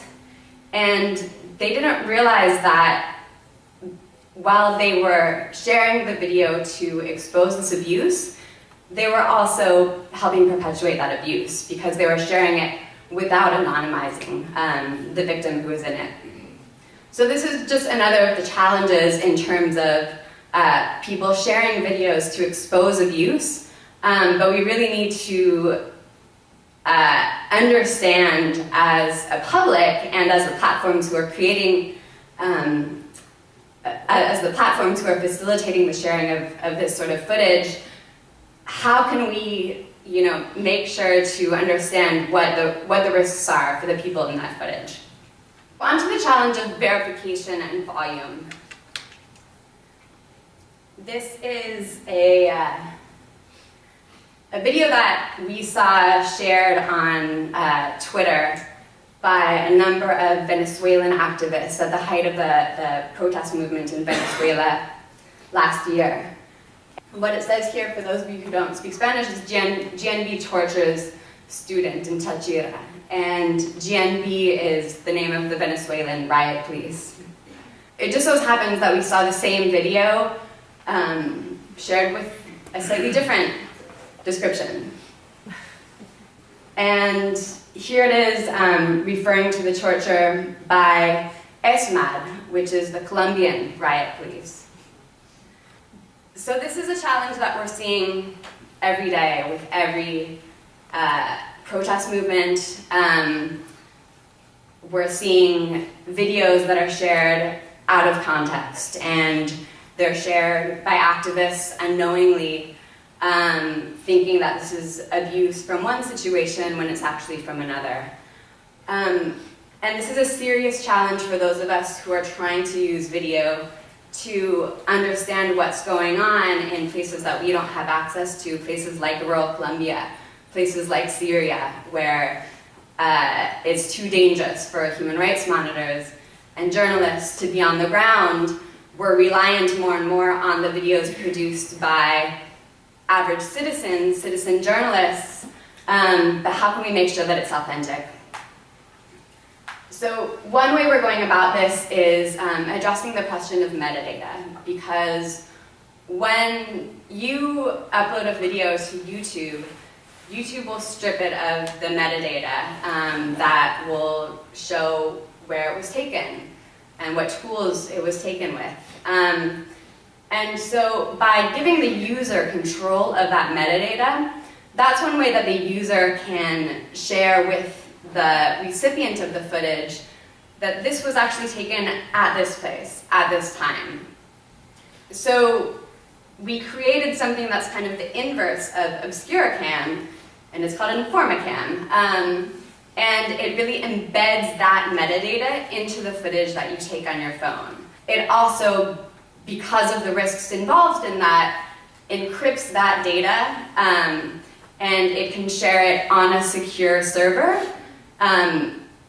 and it can allow a user to share it only with trusted individuals. So this is kind of what it would look like. It can both help verify where and when the footage was taken, but also kind of organize that. So if you as a viewer are looking for videos from a particular place, it will map those videos and show when they were taken. It compiles all sorts of information that's already on all of your cell phones. Oftentimes it's on the footage that you take, but it's no longer on it when you share it on social media. So what we envision is a day when social media platforms and consumer platforms that the average person is using to share these videos will incorporate this sort of functionality. We call it an eyewitness mode or a proof mode. So if you are the person in Colombia who's taking a video of police abuse, you can make it clear to the viewer on YouTube that I have metadata to verify to you that this was taken at this place and time, and this is how you can see this metadata. Or get in touch with me if you want to see this metadata. So we're really using Informacam to show these sorts of platforms what that would look like, to put the control of the metadata and the ability to communicate or make your footage more trustworthy, put that in the hands of the users. And finally, another way that we're engaging with these consumer platforms is through the Human Rights Channel on YouTube. So it's a channel on youtube.com/humanrights where we work as curators. We're not editing footage. We are curating footage from people like the George Holidays of today, from around the world, because oftentimes this footage gets lost in the sea of content on YouTube. And it also needs more context to be understood. So what we're doing is really understand what the role is of the curator in surfacing this content, but also more importantly, understanding the gaps that are involved in that. What are the ways in which we cannot verify content that's online? What are the ways in which these platforms are actually not helping to document human rights? And this is just an example of just one of those challenges. So I hear a lot, people oftentimes say that YouTube is this great archive of human rights footage. And even YouTube itself likes to think that, and a lot of filmmakers and activists like to think that as well, and put all of their videos onto YouTube until their channel is shut down because it violated some YouTube policy. So, this is a video that we featured on the Human Rights Channel just a few months ago that was taken by an Angolan human rights activist and showed torture at a diamond mine in Angola. And it's no longer on YouTube because it stated it violated YouTube's policy of prohibiting content designated to harass or bully. So we're really engaging with these companies to help them also understand how their own platforms and policies are impacting the documentation of human rights violations. As well as educating the people that we work with who are filmers that YouTube is not an archive, and the road to justice is often a very, very long one. So if you want your video to be used in a criminal trial or for evidence, that might take many years, and you need to make sure that the video that you're taking lasts that long.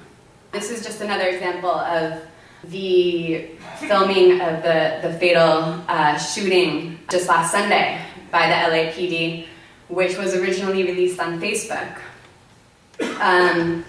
which is just starting to really focus on competing with YouTube as a platform, but also just starting to understand these challenges as well. And one thing I noticed on my Facebook feed was a friend shared on Monday, my posting of LAPD killing has disappeared. And I'm sure she's not the only one. This was when the video was still public, and it was mysteriously taken down from her feed. And this is what you'll see if you go to the original video today. The Facebook post is no longer available.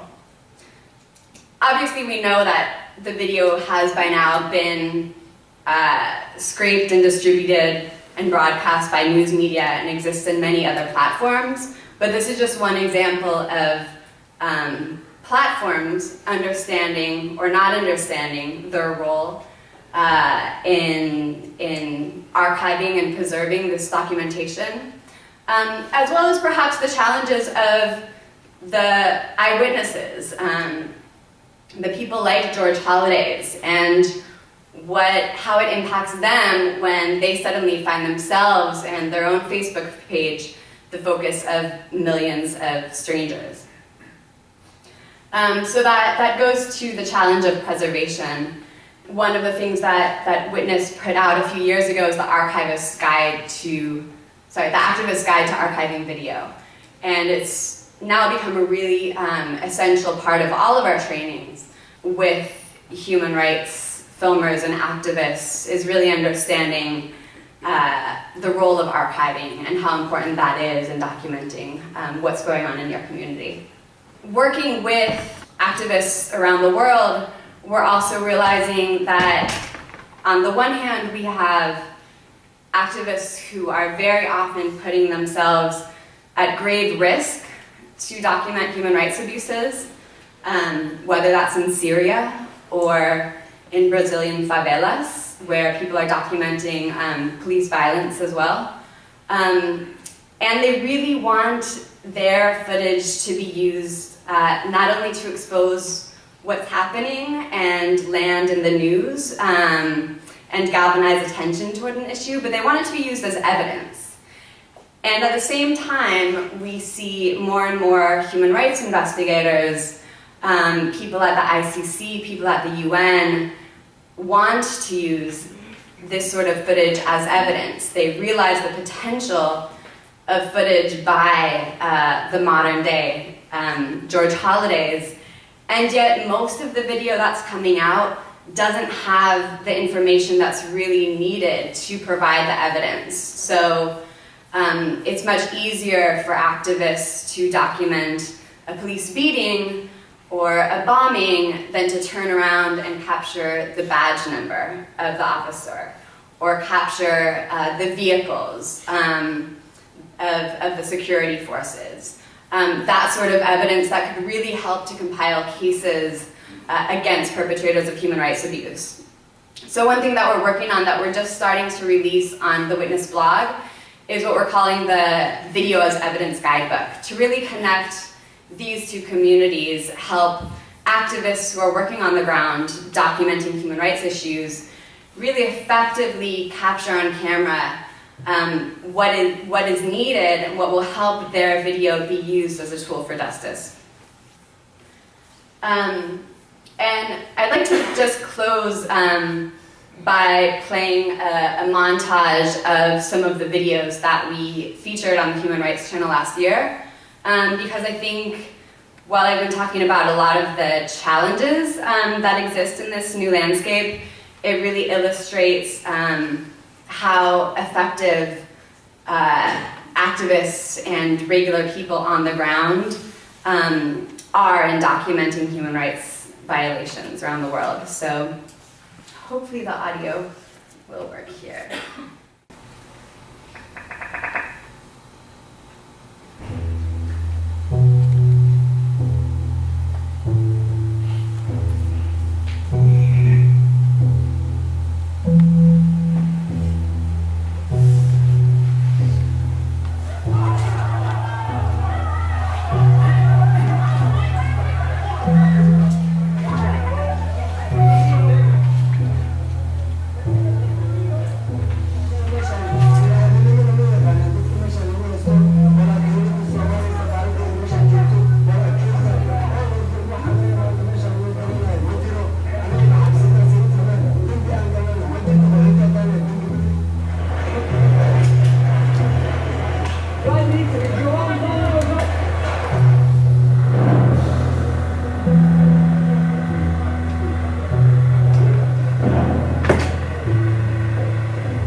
Lamentablemente fue agredido salvaje y brutalmente al momento de que unos policías y colectivos de la ciudad de Aguas reprimieron la marcha pacífica.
So we are going to open for hopefully a great conversation with everybody. If you have, we'll start with questions for Madeleine or comments, and then we'll open to continue with the conversation with everybody.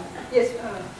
And it's kind of a little small question, but what is your feeling and witness about the adoption of cameras by police officers themselves? And do you have any advice for people? I love your evidence, what people need to do to create evidence for legal claims and for justice. I'm just wondering how that development might affect your work. Yeah, thank you for the question. a lot of what we're doing at Witness is focusing on how more video comes with more challenges. And so, just because we think of today as a, landscape of ubiquitous video, just because more video exists doesn't necessarily mean that it will be effective, that it will even be exposed to the public and released, and that it will be used for justice. And actually, if I could just give a plug to blog.witness.org, I have a blog that will be coming out later today, looking at that in light of the anniversary of the Rodney King beating, as well as the coincidence of this tragic recent fatal shooting by the LAPD, and a few other very recent examples that we've seen in other countries where video was used to expose police violence, or where it was not. And one of those cases I look at is from the West Bank, where IDF soldiers wear cameras on their helmets. And there was a video that was released in the Israeli media just this Monday. That was also a video leaked on Facebook that showed the brutal treatment of a Palestinian teenager by Israeli soldiers with dogs. And it was that Facebook footage that really got national attention to this issue. But, there's a local human rights organization that has been following this issue for a long time and actually had documentation of that particular event when it happened last December, and told the IDF that they should look into it. And you can see in this recent Facebook footage that there are cameras on the soldiers who were treating this boy, but that footage was never used in an investigation. And so I think that's one thing that we just need to keep in mind, even if our local police departments will be using more cameras to record their interactions with the communities. How will that footage be used? Will it be public? How can we trust that it hasn't been tampered with or isn't being turned off and on at the will of the police officers? Is there any government that's doing a good job that people should be modeling after?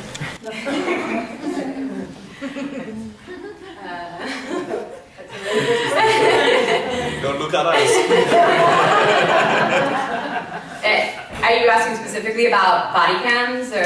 Well, both that and then just more on the security end of, is there anyone that the EFF would say should model because intelligence is important. We should be stopping crime, but there's a balance there. There's been a sort of interesting reaction in the last few years in that obviously one of the things that has come across is just how much some countries survey the governments of other countries and the politicians, and so that's prompted at least, and specifically Brazil and Germany, to start looking at establishing sort of global norms on this. Now, this is not to say Brazil and Germany necessarily practice this in all the areas of the intelligence services that they do conduct, but there is a sort of feeling that perhaps this has gone too far, and what we can create is a global standard. And in fact, there's a document. If you go to necessaryandproportionate.org, there's a set of 30 principles that a bunch of political parties and activists are trying to define to just set some ground rules here. I think the important one that actually the United States sort of falls back on is the idea that countries are responsible for human rights abuses conducted extraterritorially. So the US currently interprets the international human rights agreements that it has as operating on US soil, but not outside of US soil. So that's how you get kind of Guantanamo, and that's how you get a sort of fairly lawless surveillance of the rest of the world. That's not something that most countries interpret that human rights agreement as are saying. And so I think there's a good opportunity here for countries to start actually sort of putting pressure on other governments and also reforming their own surveillance to comply with that. But Brazil in general, thank you. Patrick? Well, I have a question for Enoch, if that's all right. I'd be curious to hear you speak a little bit about how you see sort of the Zone 9's efforts coordinating with other forms of opposition in Ethiopia. I was a little unsure about the degree to which Zone 9 is now sort of operating from outside of Ethiopia, who all's inside Ethiopia, and how that kind of coordinates with opposition in country. We have tried to coordinate a kind of campaign after the arrest. Two of our members are outside Ethiopia. They've left the country immediately after the arrest. One of them were traveling, and one of them was unidentified, and he passed successfully airport security and fled the country. So we are trying to coordinate campaigns in our work from outside. And the opposition in Ethiopia is, tragically highly divided along many lines, like ethnic lines or ideology. So we, as a collective, have been trying to reframe the government's effort that, there are opposition groups who are really critical of the constitution, but we reframe the constitution that let us have a working document. Let's make this constitution a working document. So yes, there are efforts that we have been trying to make to coordinate this kind of effort with oppositions in Ethiopia. Thank you. In the back? Yes. Yeah, this might be outside the scope of activism and surveillance, but regarding international law and online freedom and stuff, I was pretty startled by the news yesterday about the guy who landed in the United Arab Emirates and was arrested for a Facebook post that he made when he was in this country. And it just seemed like something that was kind of unprecedented. And I was wondering if you guys would agree that this is getting into new waters and how something like that's going to sort of titrate out in the international law and how it would affect on our online situation, privacy here. I haven't heard about that story, but I can answer it in a way I think resembles this. A couple of months ago, we also had an Ethiopian opposition party leader who's actually a very important figure in this country, and he's part of this organization called Gumbot 7. His name is Andargacho Zeke, and he is a naturalized British citizen. So as part of his strategy in fighting against the Ethiopian government, he travels to Eritrea usually to recruit, and in that unfortunate day he went to Yemen first, Sana'a, to reach to Eritrea, and Ethiopian officials were able to intercept his itinerary and send some of their intelligence folks in Yemen, and he was abducted from Yemen and was extradited to Ethiopia and is now in an Ethiopian gulag. So there was a lot of outrage against Britain for keeping silent about British citizen, but Britain has a significant amount of diplomatic interest with Ethiopia in many different layers, and therefore no one knows anything about this guy and what his conditions are, and he probably is suffering a lot of torture right now, right? So I think we have reached a point where international laws are meaningless when they are seen from larger geopolitical interests, and probably that example you just mentioned could be part of this narrative. Yes. I'm a commissioner on the Human Rights Commission here locally in Eugene. And at a public meeting recently, we were informed that the Eugene Police Department intends to do a pilot using closed caption TV downtown to observe the public. So this alarmed me, and I was wondering what kind of resources you would recommend for educating the community and the commissioners about why that's not a good idea, even a pilot. That's just a bad idea. So any sort of feedback you have about resources so I can educate people here. Danny? Sure.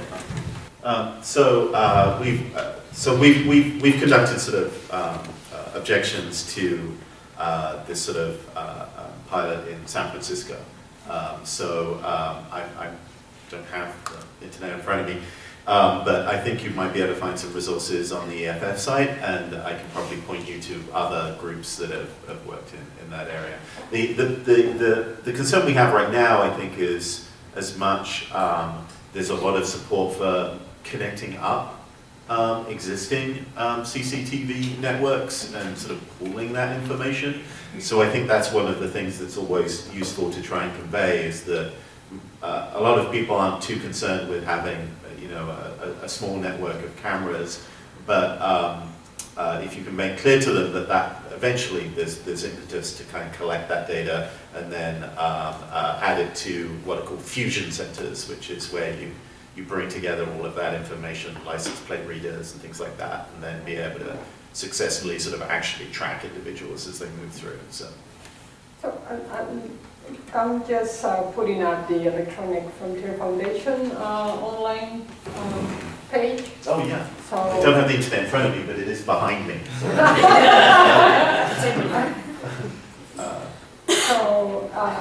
Well, anybody could probably Google it just by typing EFF and then just navigate and get the resources there.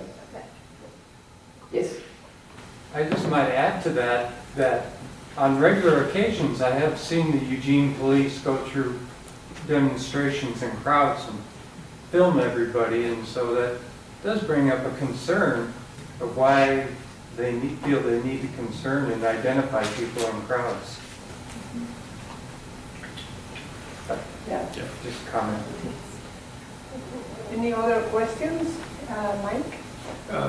In April, the School of Journalism and Communication is hosting a conference in Portland called What is Journalism?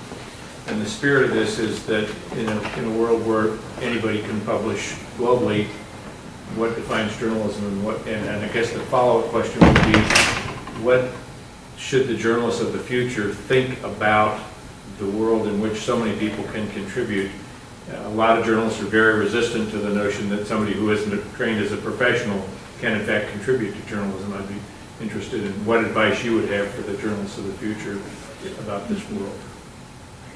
Yeah, I'm really interested in that conference, and I'm following the This Is Journalism hashtag. It's a really interesting question, and my background is as a journalist, and it's interesting for me having a different perspective as a curator today, based in Brooklyn, viewing footage on YouTube of things going on around the world, because previously I worked as a journalist in other countries, and one of the experiences that really pushed me into the field of human rights was actually working for an international newswire in Bogota, and in a country where there was a violent conflict going on.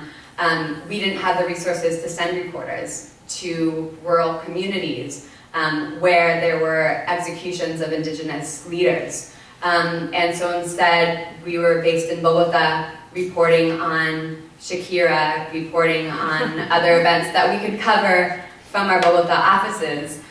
We couldn't even really cover those issues from there by telephone because indigenous activists knew that their phone lines were being tapped. And so now on YouTube, those communities themselves are documenting what's going on in their communities, and I have better access to those stories watching them online than I did as a journalist in a newsroom in Bogota. So, it's one thing that actually really excites me about international storytelling these days, and we often think of the crisis in foreign correspondence and international reporting, and I would love to see more journalists and journalism schools really thinking of, how can we be curators of this sort of information and find those stories that are either going on within our own communities or going on around the world that we don't have access to, but that people are telling themselves. If I can add to that, yesterday, something that was very interesting in the workshop that Madeleine gave for some of our students, it's not only recommending students to become, aside from being kind of a journalist as we know it, as we know that profession, becoming curators to engage actually locally and internationally with community members who are working and uploading things. But also the other part was, like, it could be a whole other skill to have as a journalist, being a forensic person that, you curate the material, but you also get into the material, the metadata. You really learn. It's a whole set of skills that we never thought for journalists, right? How you analyze all this material that it's coming through to make sure that it's good material to put it out there and keep the public well informed. So it's kind of new sets of skills probably that people going into this field need to have and engage and trust what the community is doing as well. So I think an important aspect of this question is that why are you asking the question? What is a journalist and what isn't? Because in terms of sort of protecting journalists, and when I worked at CPJ, we had a very broad brief on that. Really, anybody who was caught committing an act of journalism was in our brief. But one of the things that was sort of interesting is journalists' attitude and responsibilities to other journalists and versus sources. So one of the things I think you frequently see now is that professional journalists, or people working 9 to 5 as journalists, are often drawing from public resources that have been presented by other people. So someone will upload a video and you will incorporate it into your story. Now, if in the sort of traditional model of journalism, if that person had come to you privately, they would be a source, and you would have a sort of ethical responsibility to protect them and look at it for their livelihood. But what you often see in modern journalism is taking that material and giving it to a wider public actually exposes that original person to a large amount of risk.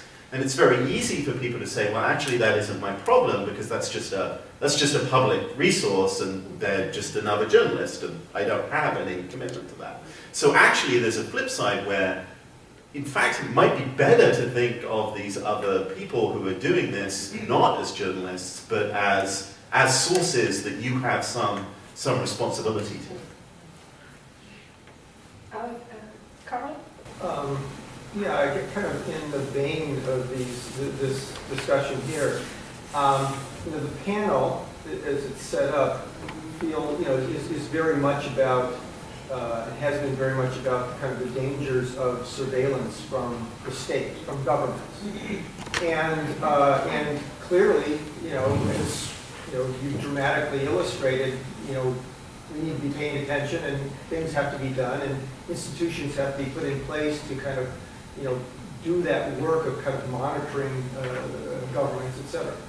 But along with Mike's question about, or noting about this upcoming conference about what is journalism, it's very interesting that at the same time we're seeing the kind of growth in the United States of the security state within the profession of journalism.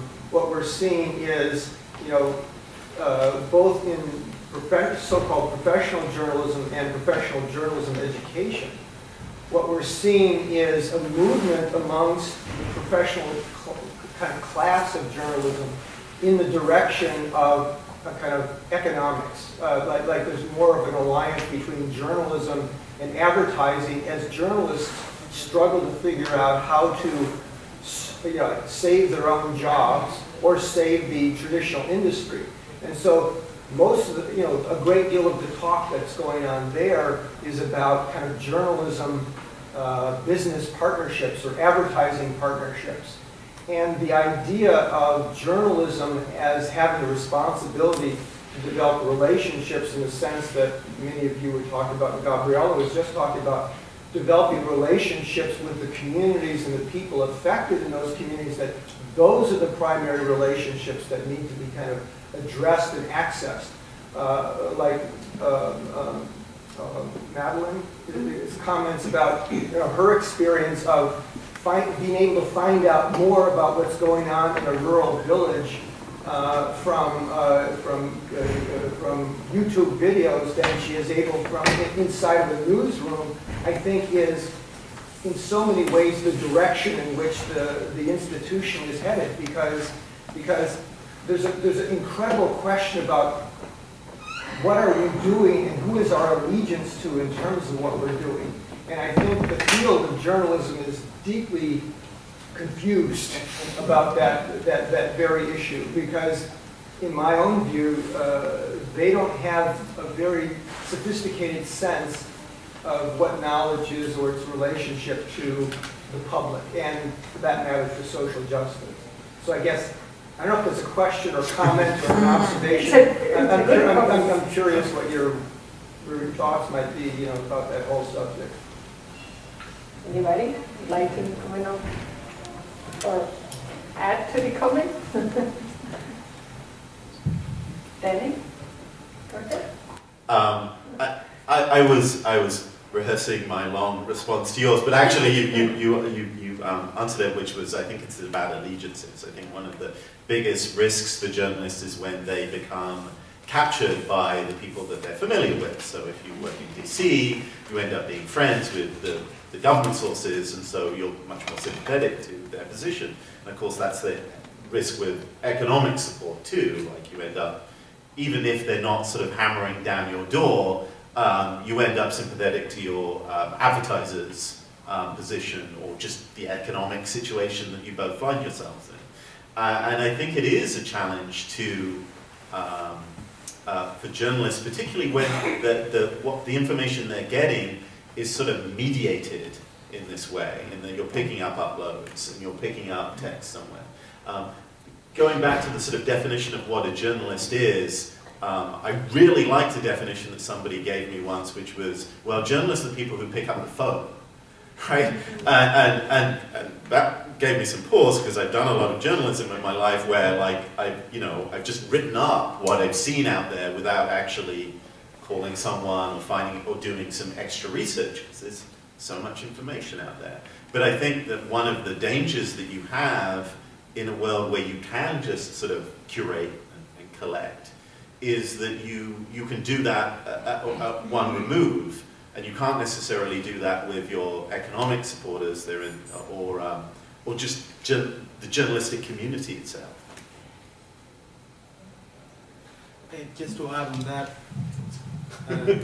journalism in a country like Ethiopia will push the position, or the situation in Ethiopia will push people to be an activist rather than the so-called objective journalist. So that's why we were pushed to have a position on different issues, on social justice issues.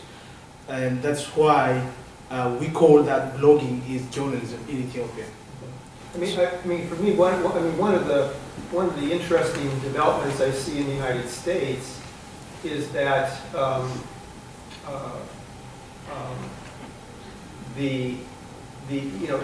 as journalism struggles to try and find, professional journalism struggles to find a new place for itself in terms of how it's going to operate, and is turning to different kinds of corporate relationships.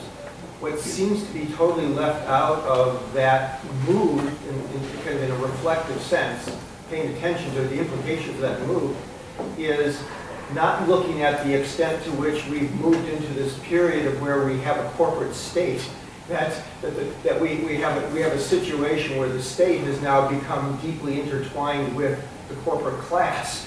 And so how journalists can think that they can move into relationship with corporations to kind of solve the problem of this new kind of governmental system that we're in the space of. I'm not sure.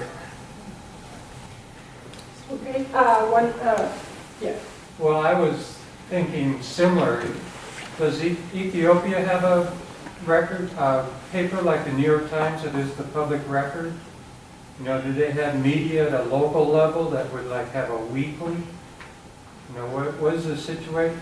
Do people take out full-page ads so they can promote their opinion? Yes, if it's a government-friendly opinion, yes. The government does that. Yes. Yeah. But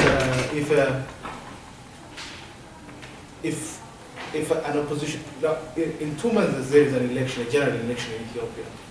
And in the law or in the constitution, it is clearly stated that all opposition parties who are going to participate in the election have an airtime or a broadcast time.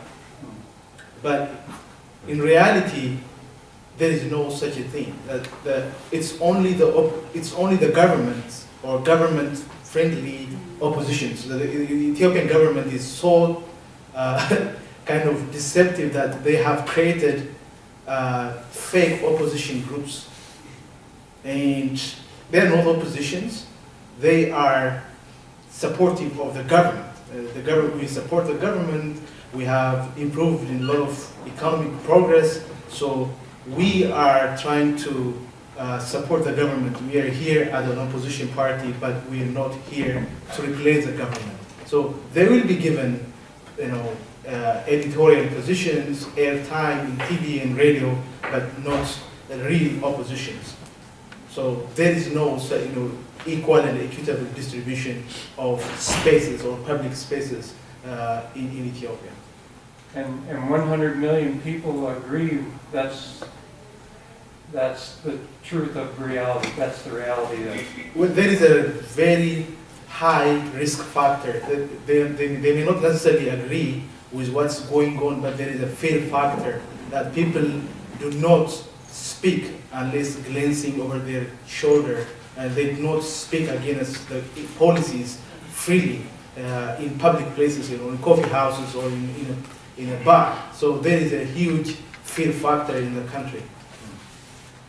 I want to add one thing to that to see, the scope of these issues. It's not unique to, the case of Ethiopia, which we have addressed today. But in Peru, for example, under the Fujimori regime, back in the 1990s all the way to 2000, when he fled the country, and then he was captured by the Interpol and brought back, now he's in jail. There was this illusion of having such an open and democratic press, to the point that a number of new newspapers, like the opposite probably from Ethiopia, we had a bunch of new newspapers, like about 6 or 7 new newspapers came about during his regime. And they were covering all kinds of things, bad political stuff. It was mostly, like Shakira and what's going on with the different stars from the national TV, international TV system, and all of that. Nevertheless, because of that, Peru was cataloged or categorized as having a free press in the in the region. Actually, one of the examples for the region. Well, it turned out when they captured Montesinos and Fujimori that actually they have been co-opting all of the media by paying millions of dollars to the owners of newspapers, TV stations, and radio stations. And these 5 or 7 new newspapers that appeared during his time were actually funded by state money, that the state was laundering money from the narco, right? You start seeing all these connections, right? That it gives certain illusion of something. In Latin America, it's a totally different case to the case of Africa, but where you have these, prominence of the media. It's supposed to be a free media, but 10 years after, you realize that that wasn't the case, and that's not the case. And so it's very interesting. I think that ties with what Carl was bringing up. The relationship between media, newspapers, government, corporations, different types of money, right? Different types of funding that may go into media. And obviously it's based on the context. It has, you have to look at the country, what's going on in that particular country. In the case of the US, I don't think they are creating free media by laundering money, but there is a tie with corporations, right? And government and corporations are lobbying constantly to each other. So to what extent the press is 100% free? Actually, even the Freedom House indicates that the US ranks number 23rd in the world, so it's not necessarily 100% free because of these ties with particular interests, right? So we have to kind of think of the context as well, and each country will be different for that matter. Okay, we have time for maybe one or two more, and then I will thank everybody for hanging out with us for 3 hours. That's really good. Yeah. I was wondering, kind of, and also in light of what you just said, you're talking about the anti-terrorism laws in Ethiopia and how the government can use those to kind of for their own ends and to silence any opposition to their opinions or regime. And I was just wondering, do you think anything like that could ever happen in the U.S. where with the government kind of using anti-terrorism to create this state of emergency, like, oh, it's for the greater good, so we'll just go with it? Or do you think the level of internet penetration in this country would prevent that and kind of the media climate in this country? It has already happened. And I mean, I don't know where to start, but like a good example is, for instance, the cases of Abu Ghraib and also Guantanamo, where there have been countless cases of torture. And in fact, currently, I know that a judge has ordered federal government to release thousands of pictures of the Abu Ghraib prison photos, and the government is arguing back, saying they pose a national security threat if we show these pictures, right? So the issues we have with the NSA, Snowden, I mean, you name it. We have a lot of examples, but I think there is the illusion of choice in this country, and we usually feel we are under boundaries of certain protection, but of course that's sometimes also personal, like you were pointing out earlier, Danny. You know, some people say if you don't have anything to hide, why are you scared, right? This is a very blunt and broad statement that doesn't allow us to investigate into some of the things we have considered historically to be very private to us, which you feel comfortable if someone is activating the camera of your computer inside your bedroom and is monitoring all sorts of things. And that's not a thing in the movies, it's happening, right? And there are a lot of things to be concerned, not only in authoritarian countries like Ethiopia, but so-called democracies in the United States as well, the way I see it. And just last week, the government has issued a statement to U.S. government to prosecute people who tweet friendly or sympathizers of ISIS based on their tweets. So it's already there. I mean, it's people have people are entitled to their opinion, but you know, they're pushing to the extent that people could be prosecuted for their tweets and for their Facebook updates in this country. That's the type of thing I was concerned about. So I was wondering if it ever gets back here. So just don't tweet about ISIS then. Well, if I could just contribute, like, I feel like these conversations always get very depressing. So let me try and like give a positive side to this. So one of the stories that that I think indicates one of the problems within the US was the recent story about the Chicago detention houses that were essentially used for illegal interrogation and threats. And one of the big questions about this is this seems to have been fairly well known in the Chicago community, but it was never covered by the Chicago press. Well, the reason why we know about it is, I believe it's Jeremy Scull, covered it in a UK publication. And everyone can read it because it's online. The malware that I described that the NSA uses doesn't get detected by American antivirus software. And it's an open question as to why that is, but the people who analyzed it and published those results were actually a Russian antivirus company. Now, I'm not saying by any means that Russia is a more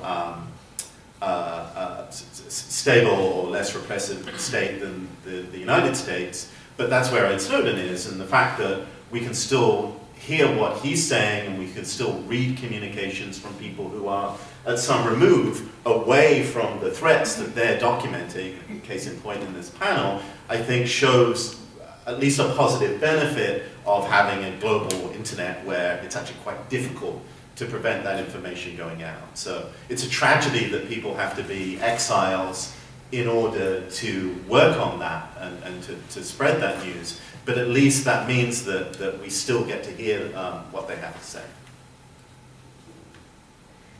Okay, I think I'm going to have to stop, but we have another 10 minutes to be allowed in the room, so if you want to come and approach the panelists and keep the conversation going, that's fine. Thank you very much to all.